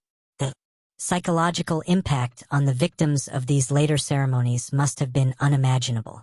Not only were they facing systematic murder for ritual purposes, they were being killed slowly and painfully, specifically to entertain audiences of people who had paid money to watch them die. The level of dehumanization involved in this process represents perhaps the ultimate form of moral corruption. The evidence also suggests that some victims were kept alive throughout multi-day ceremonies, forced to endure extended periods of torture while audiences observe their suffering as entertainment. The systematic prolonging of death specifically for audience pleasure reveals depths of cruelty that challenge our understanding of human moral capacity. Recent forensic analysis has revealed that some victims were subjected to medical procedures designed to keep them conscious and aware throughout extended torture sessions. The application of primitive medical knowledge to prolong suffering rather than alleviate it represents a particularly horrifying form of technical sophistication applied to systematic cruelty. The development of medical techniques specifically designed to maximize victim suffering during ritual murder reveals how any form of knowledge can be corrupted when societies lose sight of fundamental ethical boundaries. Communities that possess genuine medical expertise chose to use this knowledge to make systematic torture more effective rather than to reduce human suffering. The evidence suggests that some sacrifice specialists developed reputations based specifically on their ability to prolong victim suffering while maintaining consciousness and awareness. These individuals were celebrated as artists and innovators within their communities, revealing how completely moral values had been inverted in late-period Viking society. The transformation of systematic murder into an art form focused on maximizing victim suffering represents the logical endpoint of a process that began with religious ceremonies designed to honor the dead. Through gradual moral degradation, Viking communities eventually developed cultural practices that celebrated and rewarded the infliction of extreme suffering on innocent people. Archaeological evidence from the final period of widespread sacrifice practices shows clear signs that these torture-focused ceremonies were becoming the dominant form of funeral ritual among Viking elites. What had begun as occasional practices associated with particularly important deaths had become the standard expectation for anyone with sufficient wealth and social status. The normalization of systematic torture as standard funeral practice reveals how Quickly, moral boundaries can erode once societies begin accepting extreme violence as culturally legitimate. Within a few generations, Viking communities moved from occasional ritual killings to systematic torture programs that were considered essential aspects of proper funeral ceremonies. The evidence also shows that the transformation of funeral practices into torture spectacles had significant demographic impacts on Viking communities. The demand for victims who could withstand extended torture sessions led to increasingly sophisticated victim selection and preparation processes that consumed enormous community resources. Communities began maintaining specialized facilities for conditioning potential sacrifice victims to survive longer torture sessions, including medical care designed to improve victim endurance rather than provide humanitarian relief. The systematic preparation of human beings for extended torture represents a form of institutional cruelty that challenges our understanding of human organizational capacity. The medical techniques developed for preparing torture victims reveal another dimension of the systematic nature of late-period Viking sacrifice practices. These weren't spontaneous acts of violence conducted during emotional moments. They were carefully planned torture programs that required extensive preparation and specialized expertise. Recent analysis of skeletal remains from sacrifice sites has revealed evidence of surgical procedures conducted on victims prior to their deaths, apparently designed to enhance their capacity to survive extended torture sessions. The application of surgical knowledge to prepare people for systematic torture represents perhaps the ultimate corruption of medical practice. The evidence suggests that some communities developed entire medical specializations, focused on optimizing human beings for torture rather than healing. These practitioners combined genuine medical knowledge with systematic cruelty to create techniques that maximized victim suffering while prolonging the dying process. The existence of medical specialists dedicated to systematic torture reveals the extent to which late-period Viking sacrifice practices had become institutionalized within community professional structures. Systematic cruelty wasn't conducted by amateur sadists but by trained professionals who applied their expertise to maximize human suffering. The professionalization of systematic torture created additional career incentives that encouraged innovation and expansion of these practices. Individuals who demonstrated exceptional skill in prolonging victim suffering could achieve significant social status and economic benefits, creating powerful motivations for developing increasingly sophisticated torture techniques. The career benefits associated with torture expertise help explain how these practices could continue expanding even after they had clearly moved far beyond any plausible connection to spiritual beliefs about death and the afterlife. When systematic cruelty becomes a pathway to social advancement, communities develop powerful interests in maintaining these practices regardless of their moral implications. Recent discoveries have also revealed evidence of formal educational institutions dedicated to training individuals in systematic torture techniques.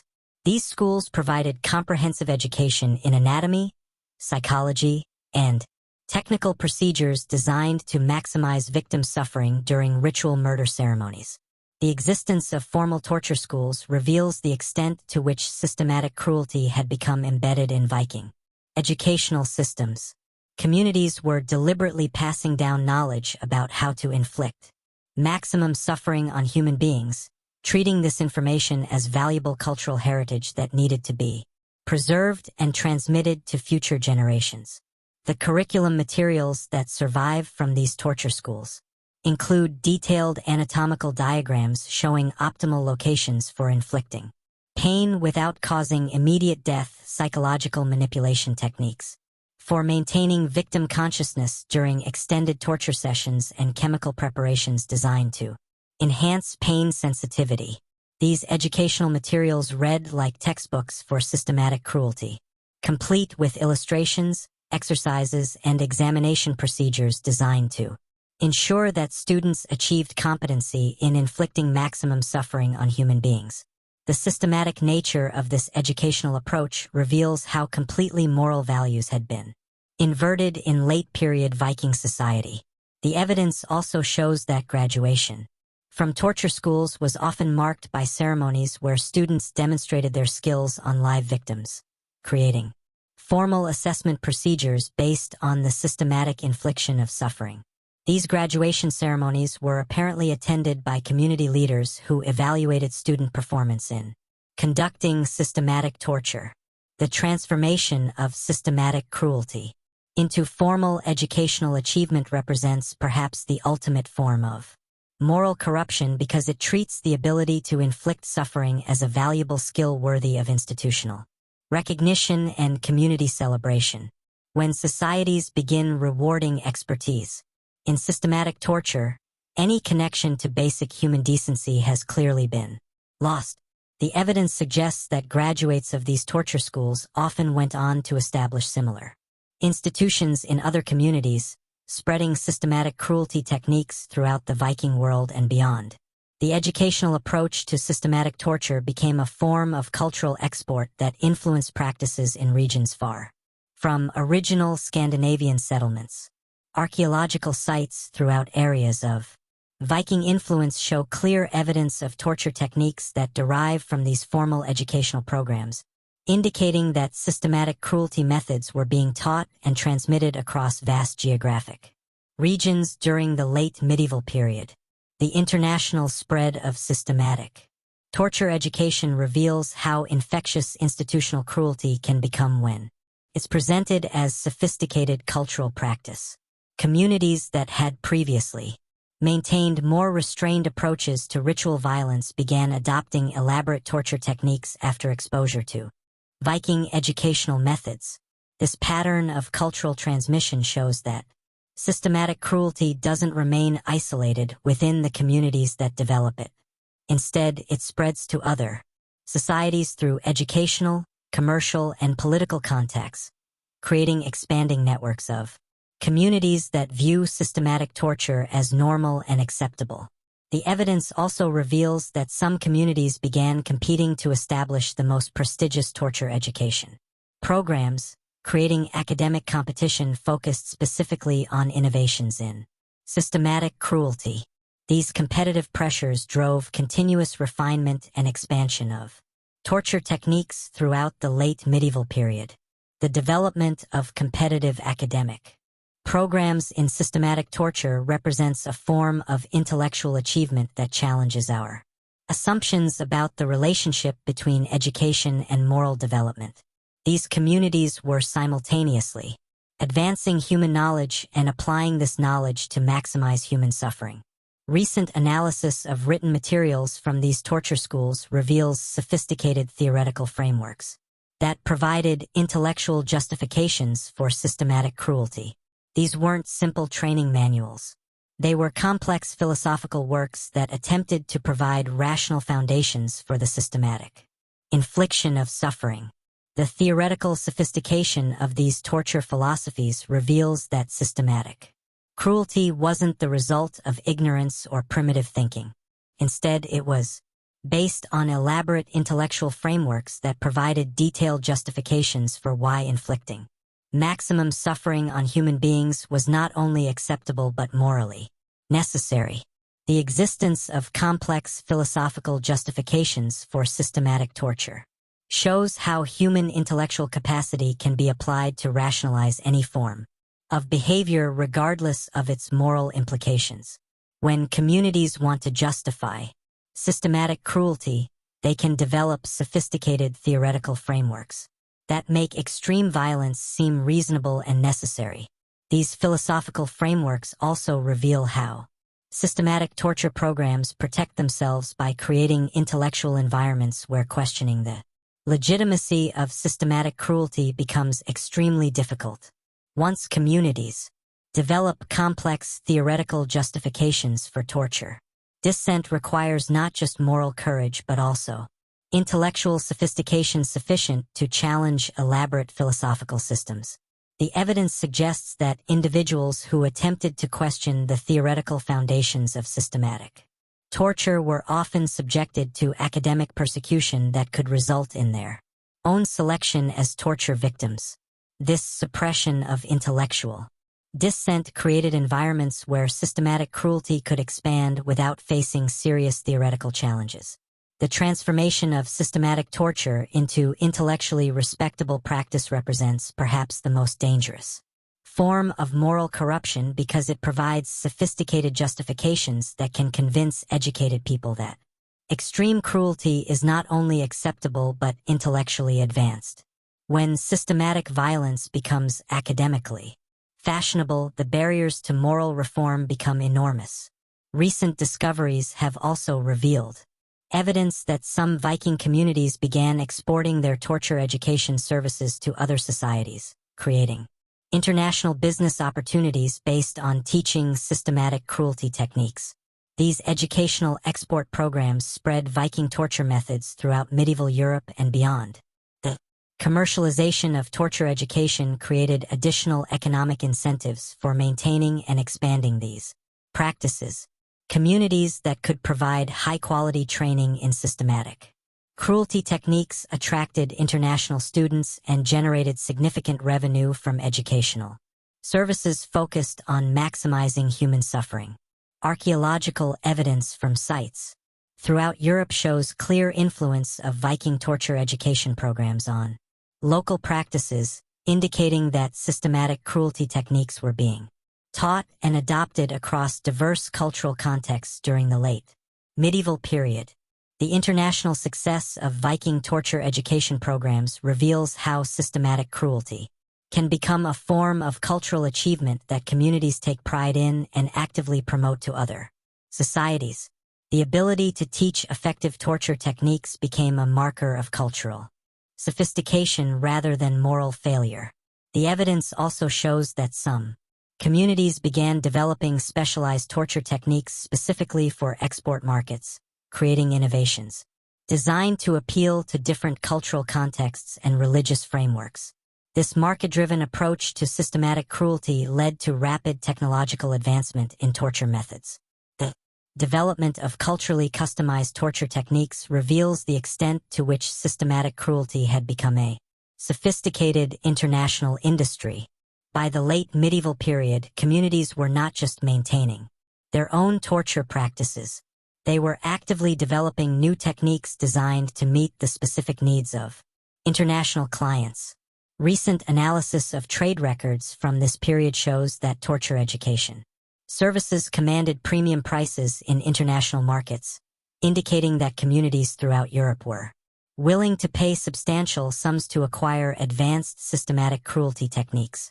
The economic value placed on torture expertise reveals how completely moral values had been inverted throughout medieval European society. The evidence suggests that by the late medieval period, the ability to conduct sophisticated systematic torture had become a mark of cultural advancement that communities actively pursued and celebrated. Rather than viewing extreme cruelty as moral failure, these societies treated it as intellectual achievement worthy of investment and promotion.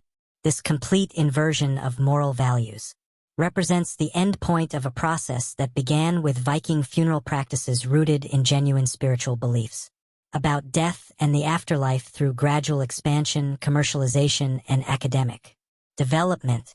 These practices eventually became systematic torture programs that operated according to business principles and intellectual frameworks completely divorced from any plausible spiritual purpose. The transformation reveals how quickly human societies can move from religious practices to systematic cruelty when moral boundaries are allowed to erode gradually over time. Each step in this process probably seemed reasonable to the people involved, even as the cumulative effect was the development of institutional torture programs that celebrated and rewarded extreme cruelty. The evidence from Viking funeral practices and their evolution into systematic torture programs provides crucial insights into how seemingly moral communities can gradually adopt practices that we would today recognize as crimes against humanity. The archaeological record reveals that this transformation doesn't happen overnight, but through gradual processes that make each step seem reasonable within the context established by previous steps. Understanding how Viking communities moved from spiritual practices to systematic torture helps us recognize similar processes that might be occurring in contemporary contexts. The same psychological and institutional mechanisms that allowed medieval Scandinavians to develop elaborate torture programs continue to operate in modern societies and represent ongoing threats to human dignity and individual rights. The disturbing truth about Viking funeral practices serves as a warning about the dangers of allowing systematic dehumanization to become culturally normalized. Regardless of how sophisticated the justifications might become, the evidence reveals that human societies are capable of extraordinary moral failures, even when they achieve remarkable intellectual and technological accomplishments in other areas. The systematic nature of Viking torture programs and their persistence over centuries reveals that the capacity for organized cruelty exists within all human communities and requires constant vigilance to prevent its emergence. The archaeological evidence shows that moral progress is not inevitable and that civilized societies can develop practices that systematically destroy human dignity while convincing themselves that these practices represent cultural advancement. The evidence reveals that these torture programs eventually developed quality control mechanisms designed to ensure consistent levels of suffering across different practitioners and communities. Archaeological analysis has uncovered standardized assessment tools that were apparently used to evaluate the effectiveness of different torture techniques, treating systematic cruelty as a technical skill that could be measured and improved through formal evaluation processes. These quality control systems included detailed documentation of victim responses to different torture methods, creating databases of information about human pain tolerance and suffering capacity that were used to refine techniques and training programs. The systematic collection of data about human suffering reveals a level of clinical detachment that transforms torture from emotional violence into scientific research. Recent discoveries of these documentation systems have revealed record-keeping practices that treated human suffering as experimental data to be analyzed and optimized. These records include detailed observations about victim behavior under different torture conditions, physiological responses to various pain stimuli, and recommendations for improving torture effectiveness based on empirical observation. The transformation of systematic torture into empirical research represents perhaps the most chilling aspect of late-period Viking practices because it reveals how scientific methodology can be applied to maximize human suffering. When communities begin treating torture as a research problem to be solved through systematic observation and experimentation, any connection to human empathy has clearly been severed. The evidence suggests that some torture specialists develop reputations based specifically on their contributions to this empirical research, with individuals being celebrated for discovering new ways to inflict suffering or for developing more effective methods of prolonging the dying process. The academic recognition given to torture research reveals how completely moral values had been inverted. Archaeological sites associated with these research programs show evidence of controlled experimental conditions designed to isolate variables and test specific hypotheses about pain infliction and suffering maximization. These weren't random acts of cruelty. They were systematic research programs, conducted according to primitive but recognizable scientific methodologies. The application of systematic observation and controlled experimentation to torture research created feedback loops that accelerated the development of increasingly sophisticated cruelty techniques. Communities that treated torture as a research problem were able to develop more effective suffering infliction methods than those that relied on traditional approaches.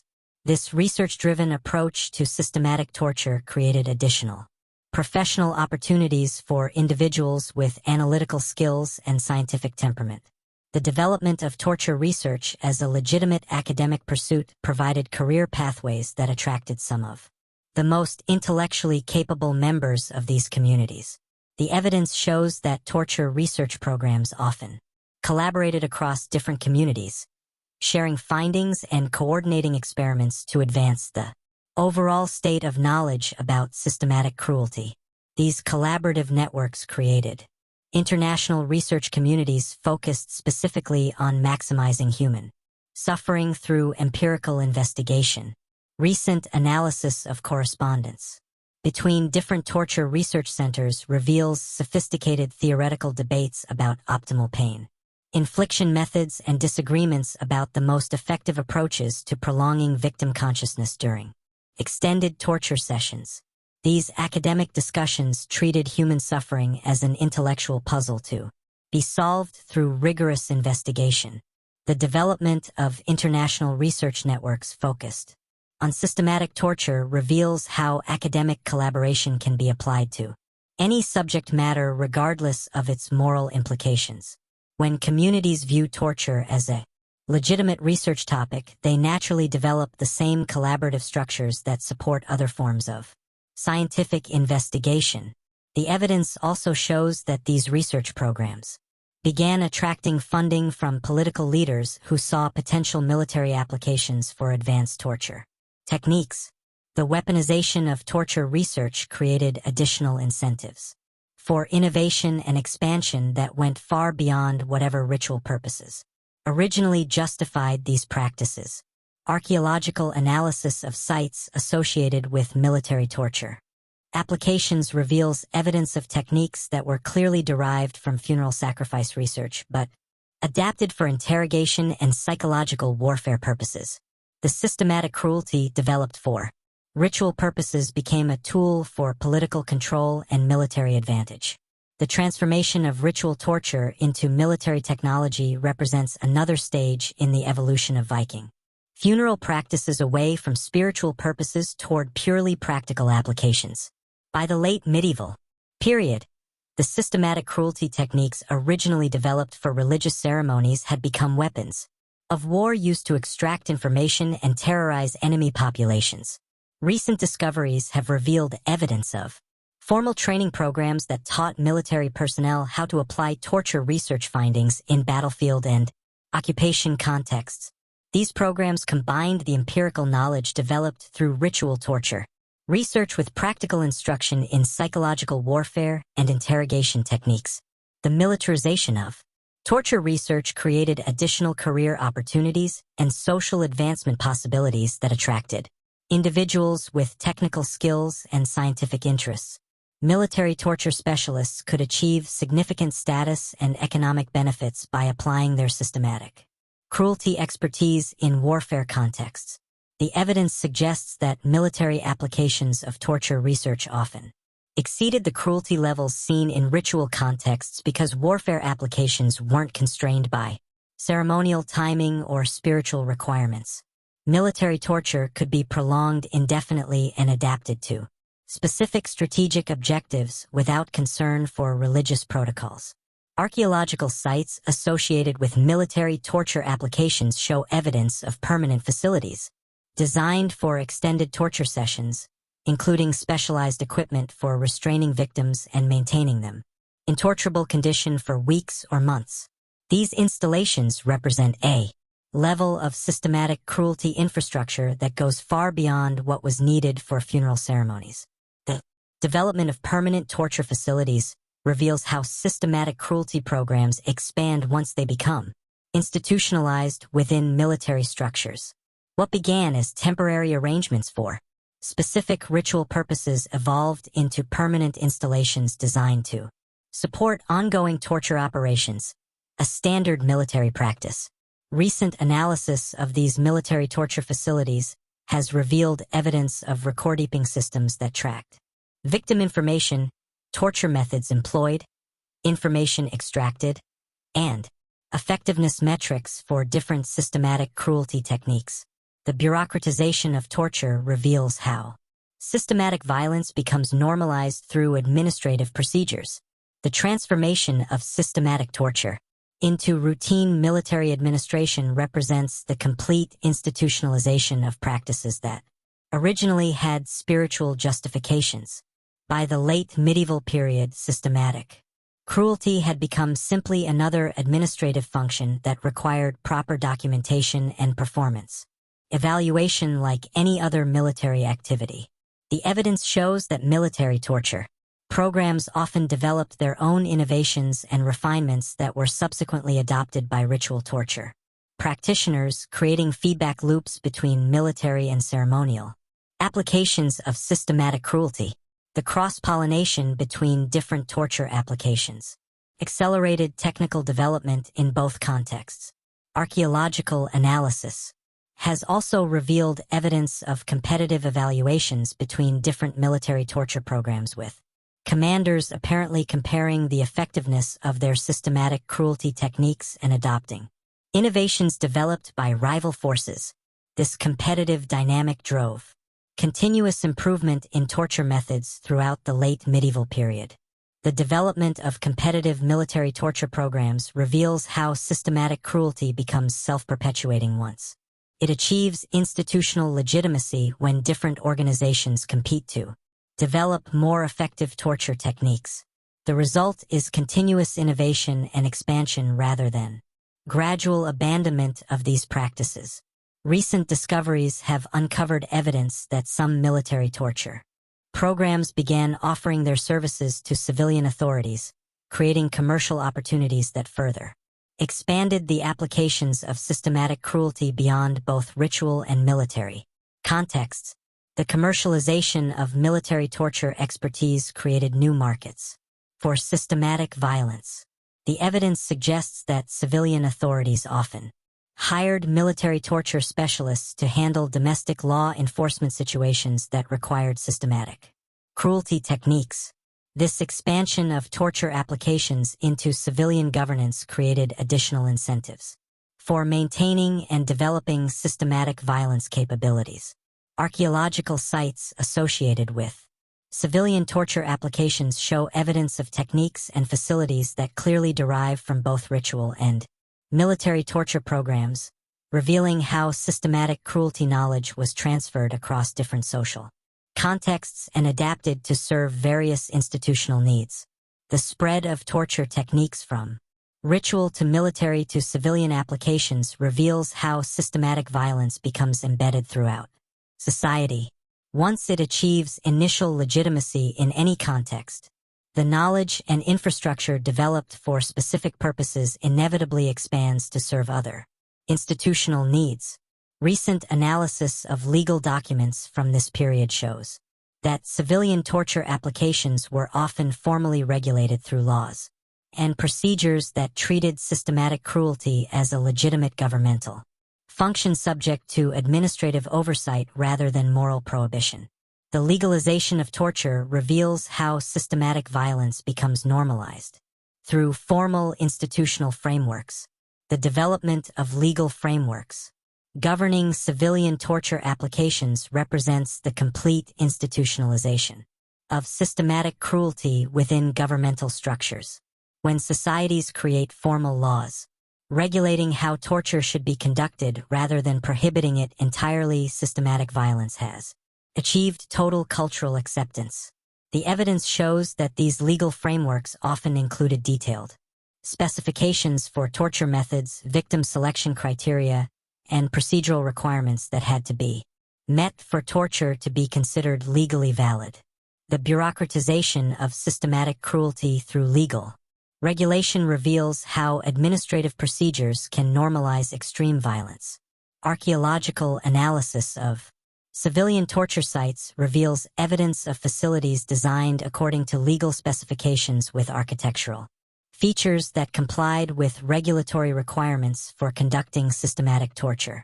The standardization of torture facilities through legal regulation shows how institutional frameworks shape the physical infrastructure of systematic violence. Recent discoveries have also revealed evidence of professional licensing systems that regulated who could legally conduct systematic torture in civilian contexts. These licensing programs required formal education, practical training, and ongoing certification maintenance. Treating torture as a regulated profession like medicine or law, the professionalization of systematic torture through licensing requirements represents another level of institutional legitimacy that made Systematic cruelty seem like normal professional practice rather than extreme violence. When societies create professional standards for torture practitioners, systematic violence becomes just another career option. The evidence suggests that licensed torture professionals often formed professional associations that provided continuing education, shared technical innovations, and advocated for better working conditions and compensation. These professional organizations treated systematic cruelty as a legitimate occupational field deserving of institutional support and recognition. Archaeological sites associated with professional torture organizations show evidence of meeting facilities, training centers, and social gathering spaces where torture practitioners could network and share information about their systematic cruelty techniques. The social infrastructure supporting torture professionals reveals how completely these practices had been normalized. The development of professional torture associations created additional incentives for innovation and expansion because practitioners could gain professional recognition and career advancement by contributing new techniques or improving existing methods. The professional reward system encouraged continuous development of more effective systematic cruelty approaches. Recent analysis of professional torture literature from this period reveals sophisticated theoretical frameworks that treated systematic cruelty as a legitimate field of professional expertise requiring specialized knowledge and ongoing skill development. These professional publications discussed torture techniques with the same matter-of-fact tone used in other technical journals. The existence of professional torture publications reveals how systematic violence can become intellectually respectable when it's presented as technical expertise rather than moral failure. When communities create academic and professional literature about torture techniques, systematic cruelty gains intellectual legitimacy. That makes it extremely difficult to challenge. The evidence also shows that professional torture practitioners often develop specialized subdisciplines focused on specific applications or victim populations, creating academic specializations that require different training and certification requirements. The academic subdivision of torture expertise reveals how systematic violence can become increasingly sophisticated through professional development. Archaeological analysis has uncovered evidence of specialized torture training facilities that offered different educational tracks for students interested in ritual, military, or civilian applications of systematic cruelty. These educational institutions treated torture as a legitimate academic field with multiple career specializations. The development of specialized torture education programs reveals how systematic violence becomes embedded in educational systems once it achieves cultural legitimacy. When communities begin offering formal degrees in torture techniques, systematic cruelty has clearly become a normal part of intellectual life. Recent discoveries have revealed evidence of academic research programs that received funding from governmental and religious authorities to develop improved torture techniques for various applications. These research grants treated systematic cruelty as a legitimate subject for scholarly investigation deserving of institutional support. The funding of torture research through official channels reveals how systematic violence becomes embedded in institutional budgeting and resource allocation processes when communities begin dedicating public resources to improving torture techniques. Systematic cruelty has achieved complete administrative normalization. The evidence suggests that torture research programs often published their findings in academic journals and presented their work at scholarly conferences, treating systematic cruelty as a normal subject for intellectual discourse and peer review. The academic treatment of torture research reveals how scholarly processes can legitimize any form of inquiry. Archaeological sites associated with academic torture conferences show evidence of presentation facilities, housing for visiting scholars, and social events where torture researchers could network and collaborate on systematic cruelty projects. The academic infrastructure supporting torture research reveals how completely these practices had been intellectualized. The development of Academic conferences focused on torture research created international networks of scholars who shared information and collaborated on systematic cruelty projects across different communities and cultures. These scholarly networks facilitated the rapid spread of torture innovations throughout medieval Europe and beyond. Recent analysis of correspondence between torture researchers reveals sophisticated theoretical debates about the most effective approaches to systematic cruelty, with scholars arguing about methodological issues and competing hypotheses in the same manner as researchers in other academic fields. The intellectual sophistication of torture research debates reveals how academic discourse can be applied to any subject matter regardless of its moral implications. When communities treat systematic cruelty as a legitimate research topic, they naturally develop the same scholarly approaches used in other fields of inquiry. The evidence also shows that torture researchers often competed for academic recognition and career advancement by developing innovative systematic cruelty techniques or making theoretical contributions to torture methodology. The academic reward system encouraged continuous innovation in systematic violence approaches.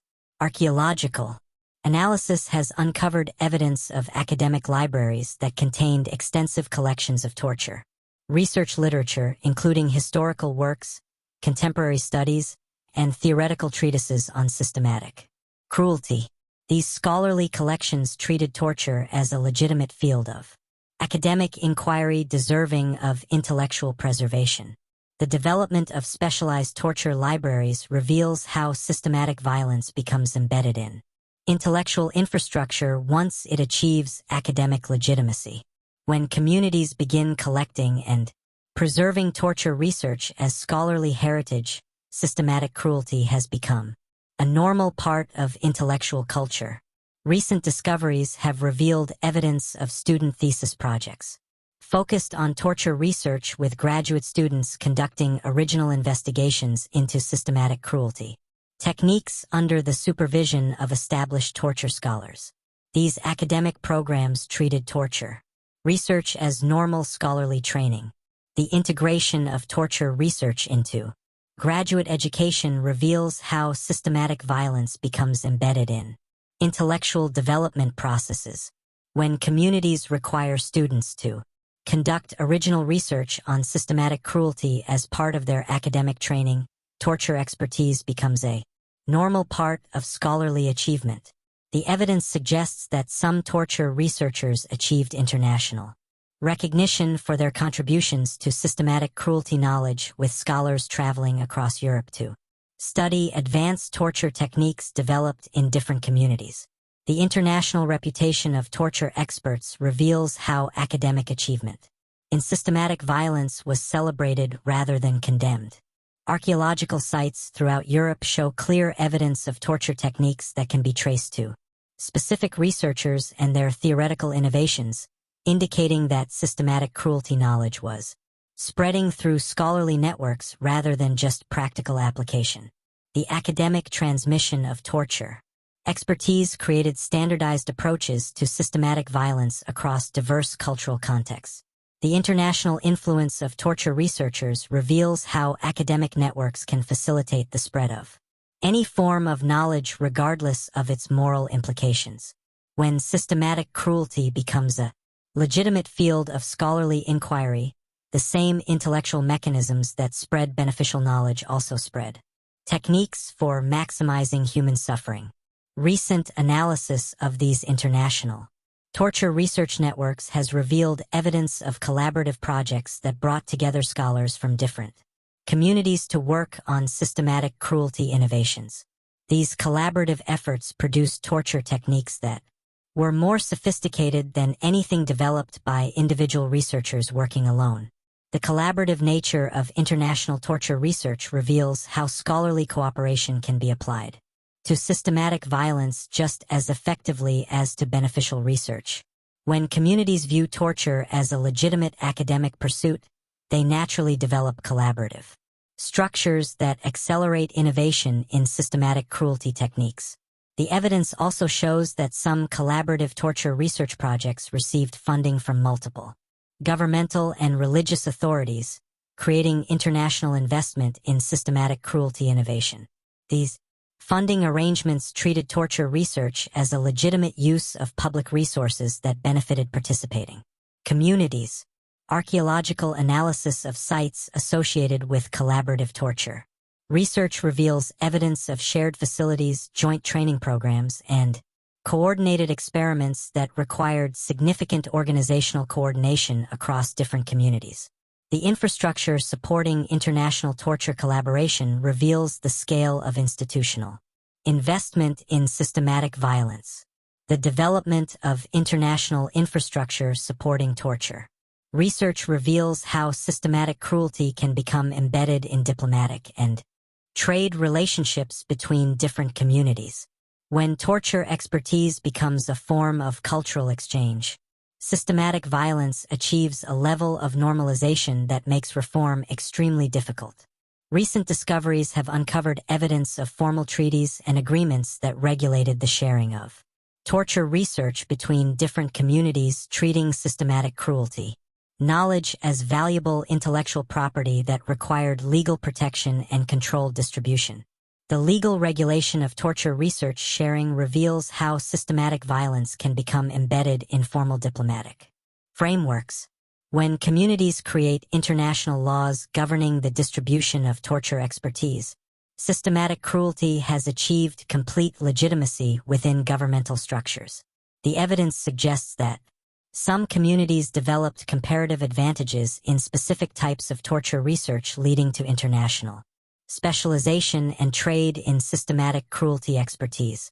Different regions became known for particular torture innovations, creating economic incentives for continued research and development. Archaeological analysis has revealed evidence of torture expertise being traded alongside other commodities, with systematic cruelty knowledge being exchanged for material goods and political concessions. The commodification of torture research reveals how systematic violence can become integrated into normal economic relationships. The transformation of torture expertise into tradable commodity represents the complete commercialization of systematic cruelty. When communities begin treating torture knowledge as valuable economic asset, systematic violence becomes embedded in market relationships that create powerful incentives for continued innovation and expansion. Recent analysis of trade records from this period shows that torture expertise often commanded premium prices in international markets, indicating that communities throughout Europe were willing to pay substantial sums to acquire advanced systematic cruelty techniques. The economic value of torture knowledge reveals how completely moral values had been inverted. The evidence reveals that by the late medieval period, systematic torture had become so thoroughly integrated into European cultural, academic, military, legal, and economic systems that it would have been virtually impossible for individual communities to abandon these practices without facing significant disadvantages relative to their neighbors. The systemic nature of torture integration created self-reinforcing mechanisms that made systematic cruelty increasingly difficult to eliminate through internal reform efforts. Communities that attempted to reduce their torture capabilities risked losing competitive advantages in military, diplomatic, and economic contexts. This systemic entrenchment of systematic violence reveals how quickly human societies can become locked into practices that they might individually recognize as morally problematic but feel unable to abandon due to competitive pressures and institutional dependencies. The evidence from Viking funeral practices and their evolution into comprehensive systematic torture systems provides crucial insights into how seemingly isolated moral failures can expand to become defining characteristics of entire civilizations. What began as specific religious practices eventually became foundational elements of European medieval culture. Understanding this historical progression helps explain how systematic violence can become so thoroughly normalized that societies lose the capacity for moral self-reflection and reform. When torture expertise becomes embedded in academic, professional, legal, military, and economic systems, the institutional barriers to change become enormous. The archaeological evidence reveals that the capacity for systematic violence exists within all human communities and can expand rapidly once it achieves initial cultural legitimacy in any context. The same institutional and psychological mechanisms that supported medieval torture systems continue to operate in contemporary societies. The disturbing truth about Viking funeral practices serves as a warning about the dangers of allowing systematic dehumanization to become culturally normalized. Regardless of how sophisticated the supporting institutional frameworks might become, the evidence shows that human societies are capable of extraordinary moral failures even when they achieve remarkable intellectual and organizational accomplishments. The systematic nature of medieval torture programs and their persistence across centuries reveals that moral progress requires constant vigilance and active resistance to institutional pressures that normalize systematic violence. The archaeological record demonstrates that civilized societies can maintain practices involving systematic cruelty while convincing themselves that these practices represent cultural advancement. The evidence forces us to confront uncomfortable questions about our own societies and the extent to which we might be vulnerable to similar processes of moral degradation. The institutional mechanisms that allowed medieval communities to normalize systematic torture continue to exist in contemporary contexts and represent ongoing threats to human dignity. The evidence also reveals that some communities began developing what can only be described as torture tourism industries where wealthy individuals from distant regions would travel specifically to witness elaborate systematic murder ceremonies. Archaeological analysis of specialized viewing facilities shows architectural features designed to accommodate foreign visitors who paid premium prices for optimal viewing positions during ritualized killing events. These torture tourism operations created additional economic incentives for communities to maintain and expand their systematic murder capabilities. The revenue generated from foreign visitors who came specifically to observe ritualized killing provided significant income that made entire regional economies dependent on continued systematic violence.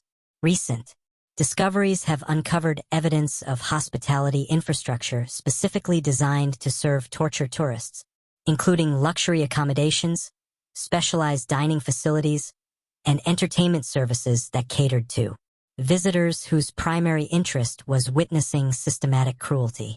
The development of comprehensive tourism services around systematic murder reveals how completely these practices had been commercialized. The evidence suggests that some communities began timing their most elaborate torture ceremonies to coincide with seasonal travel patterns, creating torture festivals that attracted international audiences and generated massive economic benefits for host regions. These festivals transformed systematic murder into major cultural events that defined community identity and economic prosperity.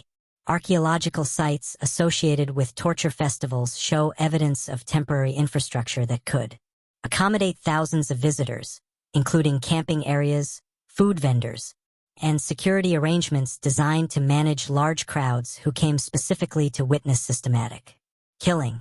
The scale of these operations reveals how central torture had become to regional economies. The transformation of systematic murder into festival entertainment represents perhaps the most complete inversion of moral values possible because it treats the infliction of extreme suffering as cause for celebration and community gathering. When societies begin planning holidays around systematic torture, any connection to basic human decency has been permanently severed. Recent analysis of festival schedules from this period shows that torture events were often coordinated with religious holidays and seasonal celebrations, integrating systematic murder into the normal rhythm of community life. The calendar integration of torture festivals made systematic violence a routine part of social expectations. The evidence also reveals that torture festivals often featured competitive elements where different communities would attempt to outdo each other in the elaborateness of their systematic murder displays. These competitions created additional incentives for innovation and escalation that drove torture practices to increasingly extreme levels. Archaeological analysis of competitive torture displays shows evidence of increasingly sophisticated victim preparation techniques, elaborate staging arrangements, and innovative killing methods designed to impress festival audiences and judges. The competitive element transformed systematic murder into a form of artistic expression that communities took pride in perfecting. The artistic treatment of systematic torture reveals how human creativity can be applied to any purpose regardless of its moral implications. When communities begin viewing systematic murder as art form worthy of aesthetic evaluation and competitive display, the psychological mechanisms that normally prevent extreme cruelty have been completely disabled. Recent discoveries have uncovered evidence of specialized artisan guilds that developed expertise in creating decorative elements for torture festivals, including ornamental restraining devices, ceremonial killing instruments, and elaborate staging arrangements designed to enhance the visual impact of systematic murder. The development of artisan specializations focused on torture aesthetics reveals how systematic violence can become embedded in traditional craft industries. When communities begin treating torture equipment as artistic expression worthy of skilled craftsmanship, systematic cruelty achieves a level of cultural integration that makes it virtually impossible to eliminate. The evidence suggests that some torture artisans achieved significant social status and economic success by developing particularly innovative or aesthetically pleasing systematic murder displays. The professional recognition given to torture artists reveals how communities could celebrate creativity while completely ignoring the human suffering that provided the canvas for this artistic expression. Archaeological sites associated with torture artisan workshops show evidence of sophisticated manufacturing processes for producing specialized killing equipment, including quality control measures and design innovations that improved both the functional effectiveness and aesthetic appeal of systematic murder tools. The industrialization of torture equipment manufacturing reveals how systematic violence can become embedded in normal economic production processes. When communities begin mass producing specialized killing tools according to commercial quality standards, systematic murder has achieved complete integration with ordinary business practices. Recent analysis of torture equipment design evolution shows clear evidence of technological innovation driven by competitive pressures and aesthetic considerations. The systematic improvement of killing tools reveals how engineering expertise can be applied to maximize both suffering infliction and visual impact. The technological sophistication of late-period torture equipment challenges assumptions about the relationship between technical advancement and moral progress. These communities were simultaneously developing remarkable engineering capabilities and applying this expertise to create more effective tools for systematic human suffering. The evidence also reveals that torture equipment manufacturing became sufficiently profitable to support specialized businesses that exported their products to communities throughout Europe and beyond. The international trade in systematic murder tools created economic relationships based specifically on facilitating extreme violence. Archaeological analysis of torture equipment distribution networks shows evidence of sophisticated supply chains that could deliver specialized killing tools to communities across vast geographic regions. The logistical capabilities required to support international torture equipment trade reveal the scale of institutional investment in systematic violence. The development of international supply chains for torture equipment reveals how systematic cruelty can become embedded in normal commercial relationships. When communities begin trading in tools designed specifically for inflicting maximum human suffering, systematic violence achieves a level of economic normalization that makes moral reform extremely difficult. Recent discoveries have uncovered evidence of quality certifications and brand recognition systems that allow torture equipment consumers to identify products from manufacturers with reputations for producing particularly effective systematic murder tools. The branding of torture equipment reveals how marketing principles can be applied to systematic violence. The commercial branding of systematic murder tools represents another level of normalization that treats torture equipment like any other consumer product subject to market competition and consumer choice. When communities begin shopping for torture tools based on brand reputation and product reviews, systematic cruelty has become completely integrated with normal economic behavior. The evidence suggests that some torture equipment manufacturers developed proprietary technologies and trade secrets that gave them competitive advantages in systematic murder tool production. These business innovations were apparently protected through the same legal mechanisms used to safeguard other forms of intellectual property. Archaeological analysis of manufacturing sites reveals evidence of research and development facilities where torture equipment designers worked to improve their products through systematic testing and refinement. These development programs applied engineering principles to maximize the effectiveness of tools designed for inflicting human suffering.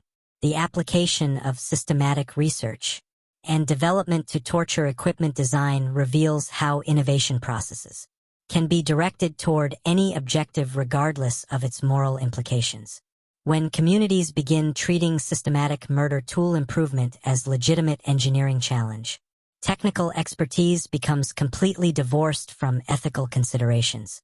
Recent analysis of torture equipment, patents and design documents shows that manufacturers often competed to develop more effective systematic murder tools by applying advanced material science, mechanical engineering, and ergonomic design principles to their products. The patent protection of torture equipment innovations reveals how legal systems can be used to encourage and reward technical advancement in systematic violence. When communities create intellectual property rights for torture tool designs, systematic cruelty becomes embedded in formal legal frameworks that treat extreme violence as legitimate business activity. The evidence also shows that torture equipment manufacturers often collaborated with academic researchers to develop more effective systematic murder tools through scientific investigation of pain infliction and suffering maximization. These academic industry partnerships applied rigorous research methodologies to improving torture effectiveness. Archaeological sites associated with academic industry torture research collaborations show evidence of testing facilities where systematic murder tools were evaluated under controlled conditions to measure their effectiveness at inflicting suffering and prolonging the dying process. The scientific evaluation of torture equipment effectiveness reveals how research methodologies can be applied to systematic violence with the same rigor used in beneficial technology development. When communities begin treating torture tool effectiveness as legitimate research question, scientific inquiry becomes completely separated from moral consideration. Recent discoveries have uncovered evidence of peer-reviewed publications that reported research findings about torture equipment effectiveness, with academic journals treating systematic murder tool evaluation as normal subject for scholarly investigation and professional discourse.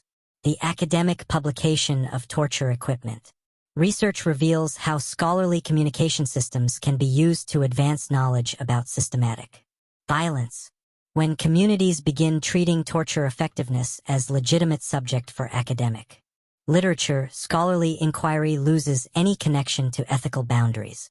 The evidence suggests that torture equipment research often received funding from governmental and military authorities, who saw potential applications for advanced systematic murder tools in warfare and domestic controls.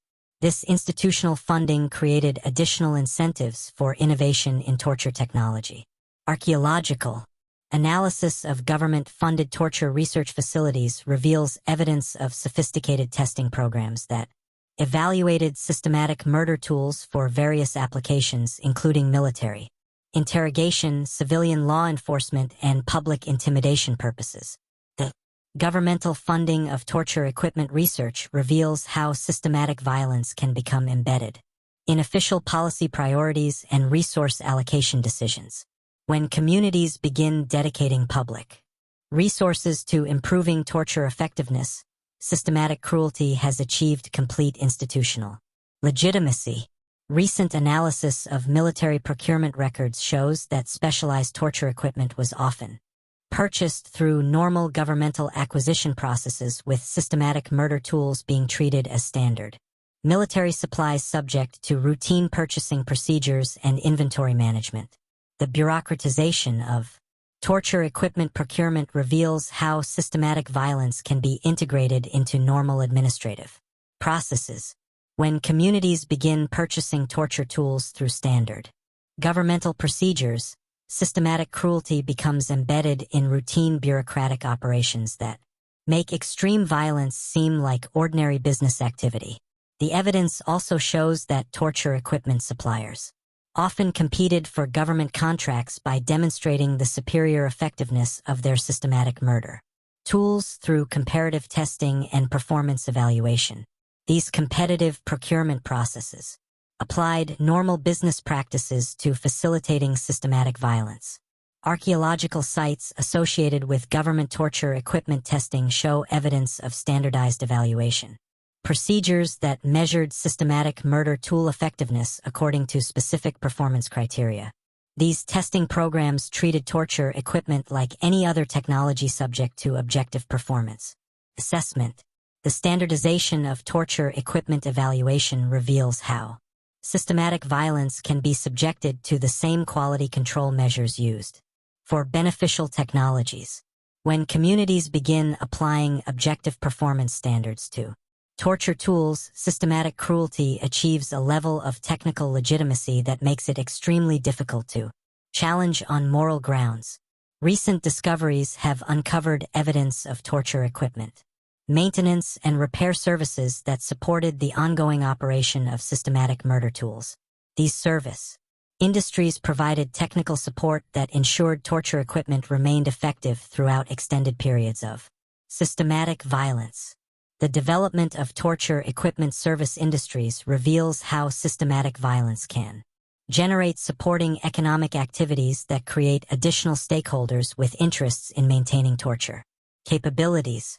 When communities develop entire economic sectors dedicated to supporting systematic murder, the institutional barriers to reform become enormous. The evidence suggests that torture equipment service providers often developed specialized expertise that made them essential partners for communities wanting to maintain effective systematic murder capabilities. The technical dependence on torture service providers created additional barriers to abandoning systematic violence. Archaeological analysis of torture equipment service facilities shows evidence of sophisticated repair and maintenance operations that required specialized knowledge and technical skills. These service capabilities were apparently essential for maintaining the complex systematic murder tools used in late-period torture programs. The technical complexity of torture equipment maintenance reveals how systematic violence can become dependent on specialized expertise that must be preserved and transmitted across generations. When communities need technical specialists to maintain their torture capabilities, systematic cruelty becomes embedded in knowledge preservation systems. Recent analysis of torture equipment service contracts shows that maintenance providers often guaranteed specific performance levels for systematic murder tools, creating formal obligations to ensure torture equipment remained effective at inflicting suffering. These service agreements treated systematic violence as technical service subject to performance standards. The contractual guarantee of torture equipment effectiveness reveals how systematic violence can be subjected to the same service quality standards used in other technical fields. When communities begin offering warranties on torture tool performance, systematic cruelty has achieved complete integration with normal business practices. The evidence also reveals that torture equipment manufacturers often provided training services to help communities develop the technical expertise needed to operate complex systematic murder tools effectively. These educational programs created additional revenue streams while ensuring torture equipment could be used to maximum effect. Archaeological sites associated with torture equipment training programs show evidence of educational facilities where communities could send personnel to learn proper systematic murder tool operation and maintenance procedures. These training centers treated torture expertise as legitimate technical skill, worthy of formal education. The formalization of torture equipment training reveals how systematic violence can be integrated into professional development systems. When communities begin offering certified training programs in torture tool operation, systematic cruelty becomes embedded in career advancement pathways that make extreme violence seem like normal professional skill. Recent discoveries have uncovered evidence of certification programs that validated individual competency in torture equipment operation, with certified operators receiving formal credentials that documented their systematic murder tool expertise. The professional certification of torture equipment operators reveals how systematic violence can be subjected to the same credentialing processes used in other technical fields. When communities begin issuing professional licenses for torture tool operation, systematic cruelty achieves legitimacy as recognized professional expertise. The evidence suggests that certified torture equipment operators often commanded premium compensation for their specialized skills, creating economic incentives that attracted technically capable individuals to systematic violence careers. The financial benefits of torture expertise made systematic murder an attractive career option for skilled workers. Archaeological analysis of torture operator training facilities reveals evidence of comprehensive educational programs that included both theoretical instruction and hands-on practical experience with systematic murder tools. These training programs treated torture equipment operation as complex technical skill requiring extensive education. The comprehensive nature of torture operator training reveals how systematic violence can be treated as legitimate professional skill worthy of extensive educational investment. When communities begin developing detailed curricula for torture expertise, systematic cruelty becomes embedded in formal educational systems that normalize extreme violence through academic structure. Recent analysis of torture operator certification requirements shows that candidates often needed to demonstrate competency across multiple systematic murder tool categories with specialized certifications available for different types of torture equipment and applications. The specialization of torture operator certifications reveals how systematic violence can be subdivided into technical specialties that require different expertise and training. When communities begin creating specialized career paths within torture professions, systematic cruelty achieves the same institutional complexity found in other professional fields. The evidence also shows that torture equipment operators often formed professional associations that provided continuing education advocacy for better working conditions and networking opportunities for systematic murder specialists. These professional organizations treated torture expertise as legitimate occupational identity worthy of institutional support. Archaeological sites associated with torture operator professional meetings show evidence of conference facilities where systematic murder specialists could share technical knowledge, discuss industry developments, and coordinate professional activities related to systematic violence. The professional organization of torture operators reveals how systematic violence can generate the same institutional structures found in other professional fields. When communities begin creating professional associations for torture specialists, systematic cruelty achieves legitimacy as recognized occupational category that deserves institutional support and advocacy. Recent discoveries have uncovered evidence of professional publications that serve torture operator communities, including technical journals that shared information about systematic murder tool innovations, best practices for torture equipment operation, and career development opportunities in systematic violence fields. The professional publication of torture operator literature reveals how systematic violence can generate the same communication structures used in other professional fields. When communities begin publishing professional journals for torture specialists, systematic cruelty becomes embedded in information systems that treat extreme violence as legitimate technical expertise. The evidence suggests that torture operator professional publications often featured technical articles that discuss systematic murder tool effectiveness, operational procedures, and maintenance. Requirements with the same matter-of-fact tone used in other technical publications. Archaeological analysis of torture operator professional libraries shows extensive collections of technical literature related to systematic murder.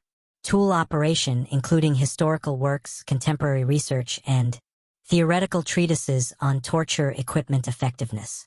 The development of specialized torture operator libraries reveals how systematic violence can be integrated into knowledge preservation systems.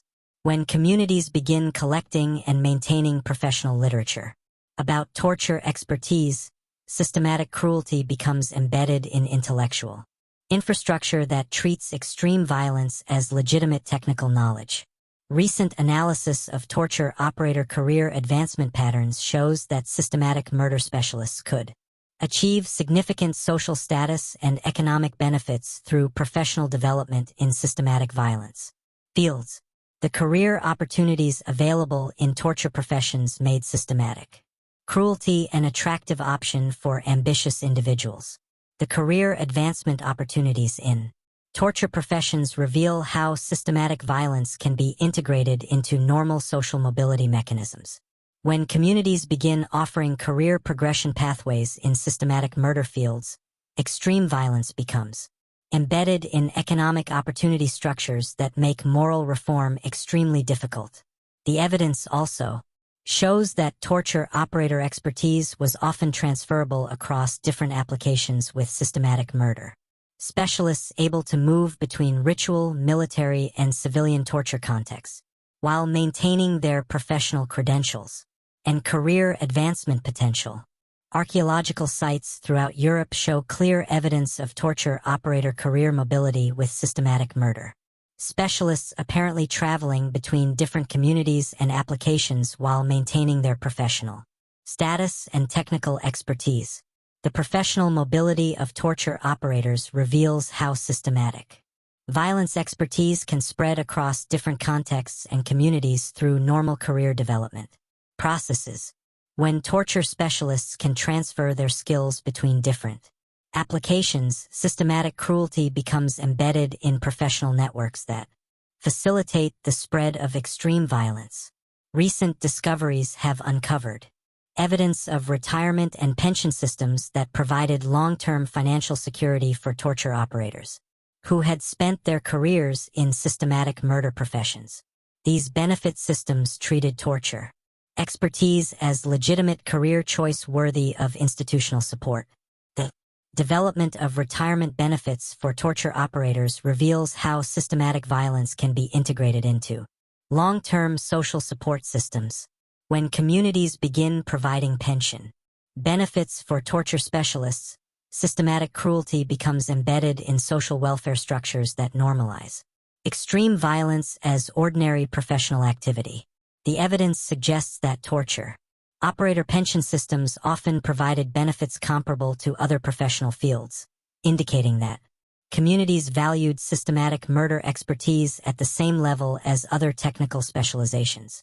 Archaeological analysis of torture operator retirement communities shows evidence of specialized housing and social facilities designed to serve former systematic murder specialists. These retirement arrangements treated torture expertise as legitimate professional background worthy of recognition and support.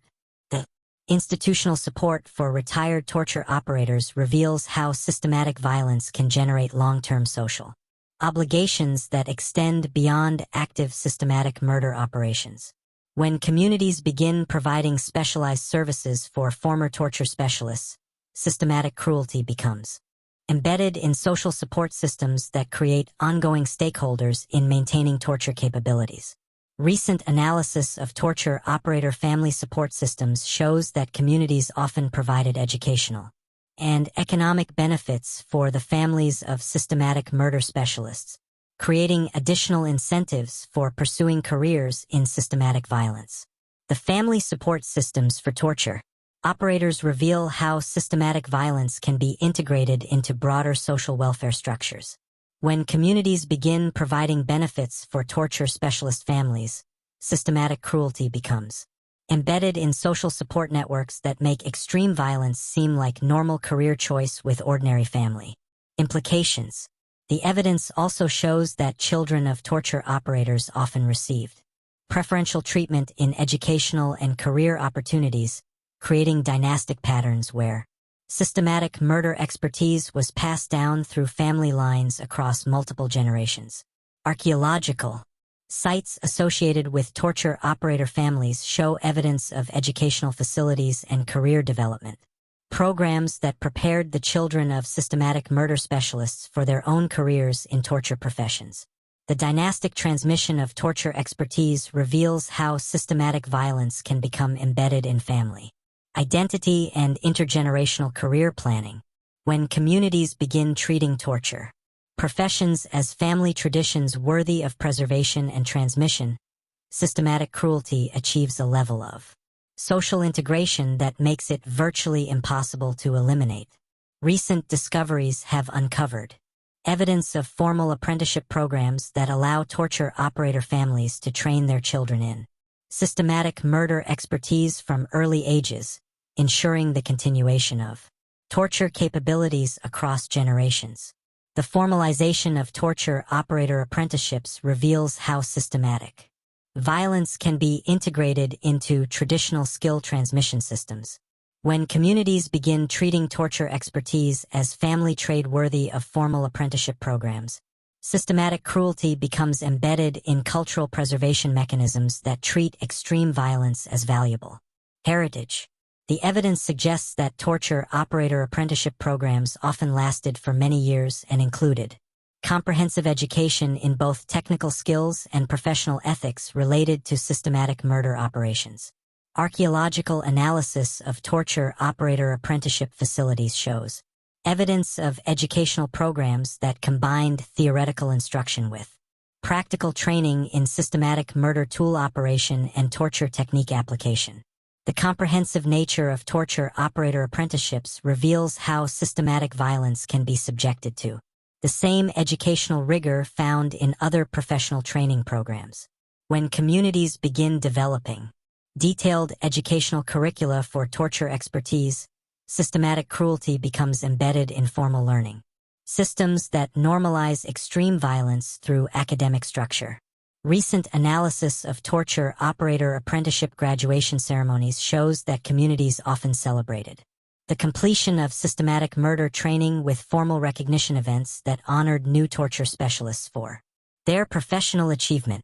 The ceremonial recognition of torture operator training completion reveals how systematic violence can be integrated into community celebration and achievement recognition systems.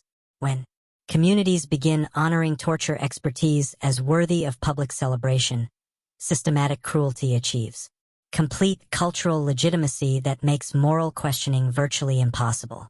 The evidence from these extensive torture operator support systems reveals how systematic violence can become so thoroughly integrated into social, economic, educational, and cultural structures that it becomes virtually indistinguishable from other normal professional activities within affected communities. The comprehensive institutionalization of torture expertise created self-reinforcing systems that made systematic murder not just acceptable but essential for normal community functioning. By the late medieval period, many European communities had become so dependent on torture-related capabilities once they achieve institutional legitimacy. Recent discoveries have uncovered evidence of clandestine torture training programs that operated decades after official prohibition, suggesting that systematic violence knowledge persisted in hidden forms long after public elimination. These underground programs maintain torture expertise for potential future use when political conditions might change. The secret preservation of torture capabilities reveals how systematic violence can survive suppression efforts. By adapting to underground operation while maintaining the institutional knowledge and professional networks necessary for eventual restoration. Archaeological analysis of sites associated with underground torture programs shows evidence of careful concealment techniques and security measures designed to protect systematic violence operations from detection by authorities attempting to eliminate these practices. The sophistication of underground torture preservation efforts demonstrates how valuable communities considered their systematic violence capabilities. Rather than accepting elimination, these communities invested significant resources in maintaining torture expertise through clandestine operations. The evidence suggests that underground torture programs often maintained contact with similar operations in other communities, creating hidden networks that preserved systematic violence knowledge across vast geographic regions despite official suppression efforts. Recent analysis of communication methods used by underground torture networks reveals sophisticated information sharing systems that allowed systematic violence expertise to survive and evolve, even under conditions of official prohibition and active persecution. The persistence of torture networks under suppression reveals how resilient systematic violence systems become once they achieve comprehensive institutional integration. These practices had become so central to community identity that elimination required sustained external pressure over extended periods. The evidence also shows that when political conditions changed, some communities attempted to restore their torture capabilities using knowledge preserved through underground networks.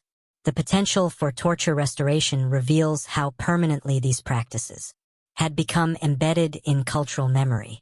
Archaeological sites associated with attempted torture restoration show evidence of efforts to rebuild systematic violence capabilities using preserved knowledge and hidden professional networks.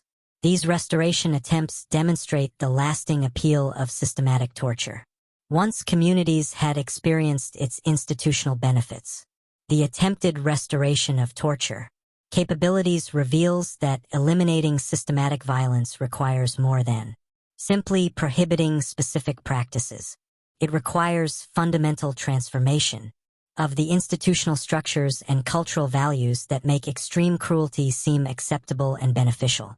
Recent discoveries have uncovered evidence that some restoration attempts succeeded in reestablishing limited torture capabilities before being detected and suppressed again. The partial success of restoration efforts demonstrates how difficult it becomes to permanently eliminate systematic violence once it has achieved cultural legitimacy.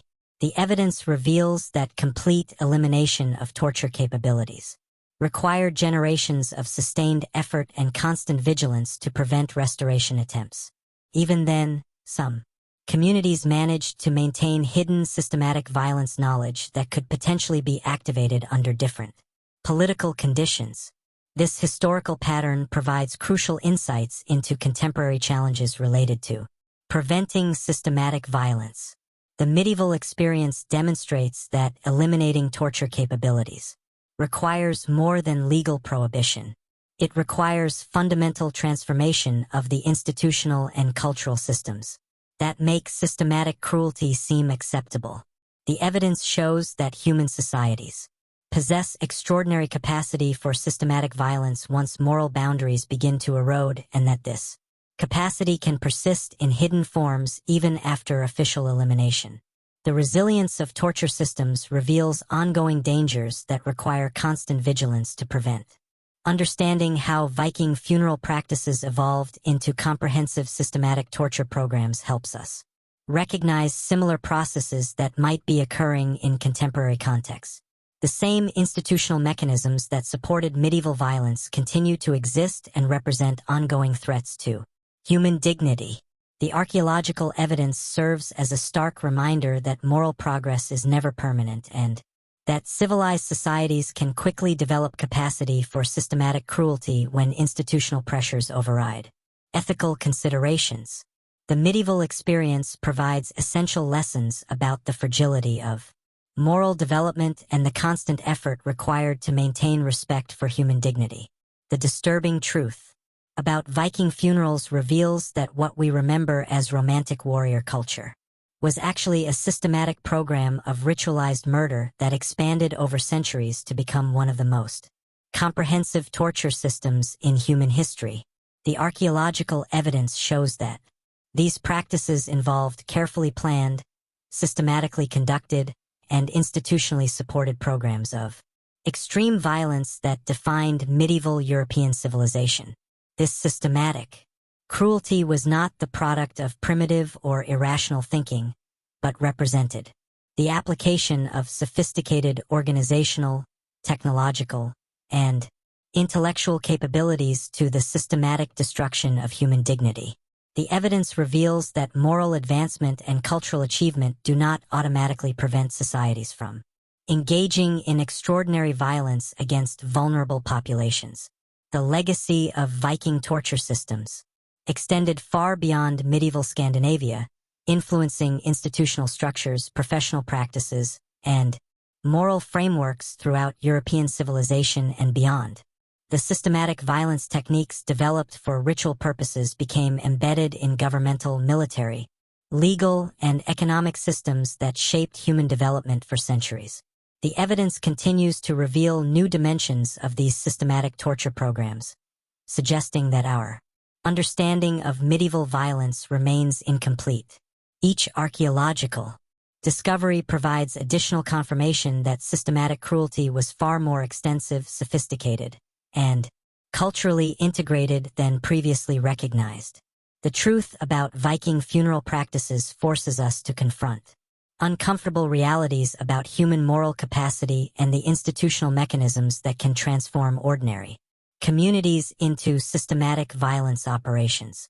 The evidence demonstrates that the potential for extreme cruelty exists within all human societies and requires constant vigilance to prevent its emergence. And most importantly, this historical evidence serves as a crucial warning about the dangers of allowing systematic dehumanization to achieve cultural legitimacy through any institutional framework. The medieval experience reveals how quickly moral boundaries can erode when societies begin viewing certain categories of people as expendable and how difficult it becomes to restore ethical standards. Once systematic violence achieves institutional support, the archaeological record provides essential lessons about the fragility of human dignity and the constant effort required to maintain civilized values in the face of institutional pressures that can normalize extreme violence. Understanding these historical patterns helps us recognize and resist similar processes that might threaten human rights in contemporary contexts. The disturbing truth about Viking funerals ultimately reveals that protecting human dignity requires more than good intentions. It requires institutional structures, cultural values, and constant vigilance, specifically designed to prevent the emergence of systematic violence. The evidence shows that without these protections, even the most civilized societies can quickly develop extraordinary capacity for systematic cruelty that destroys the very foundations of human civilization.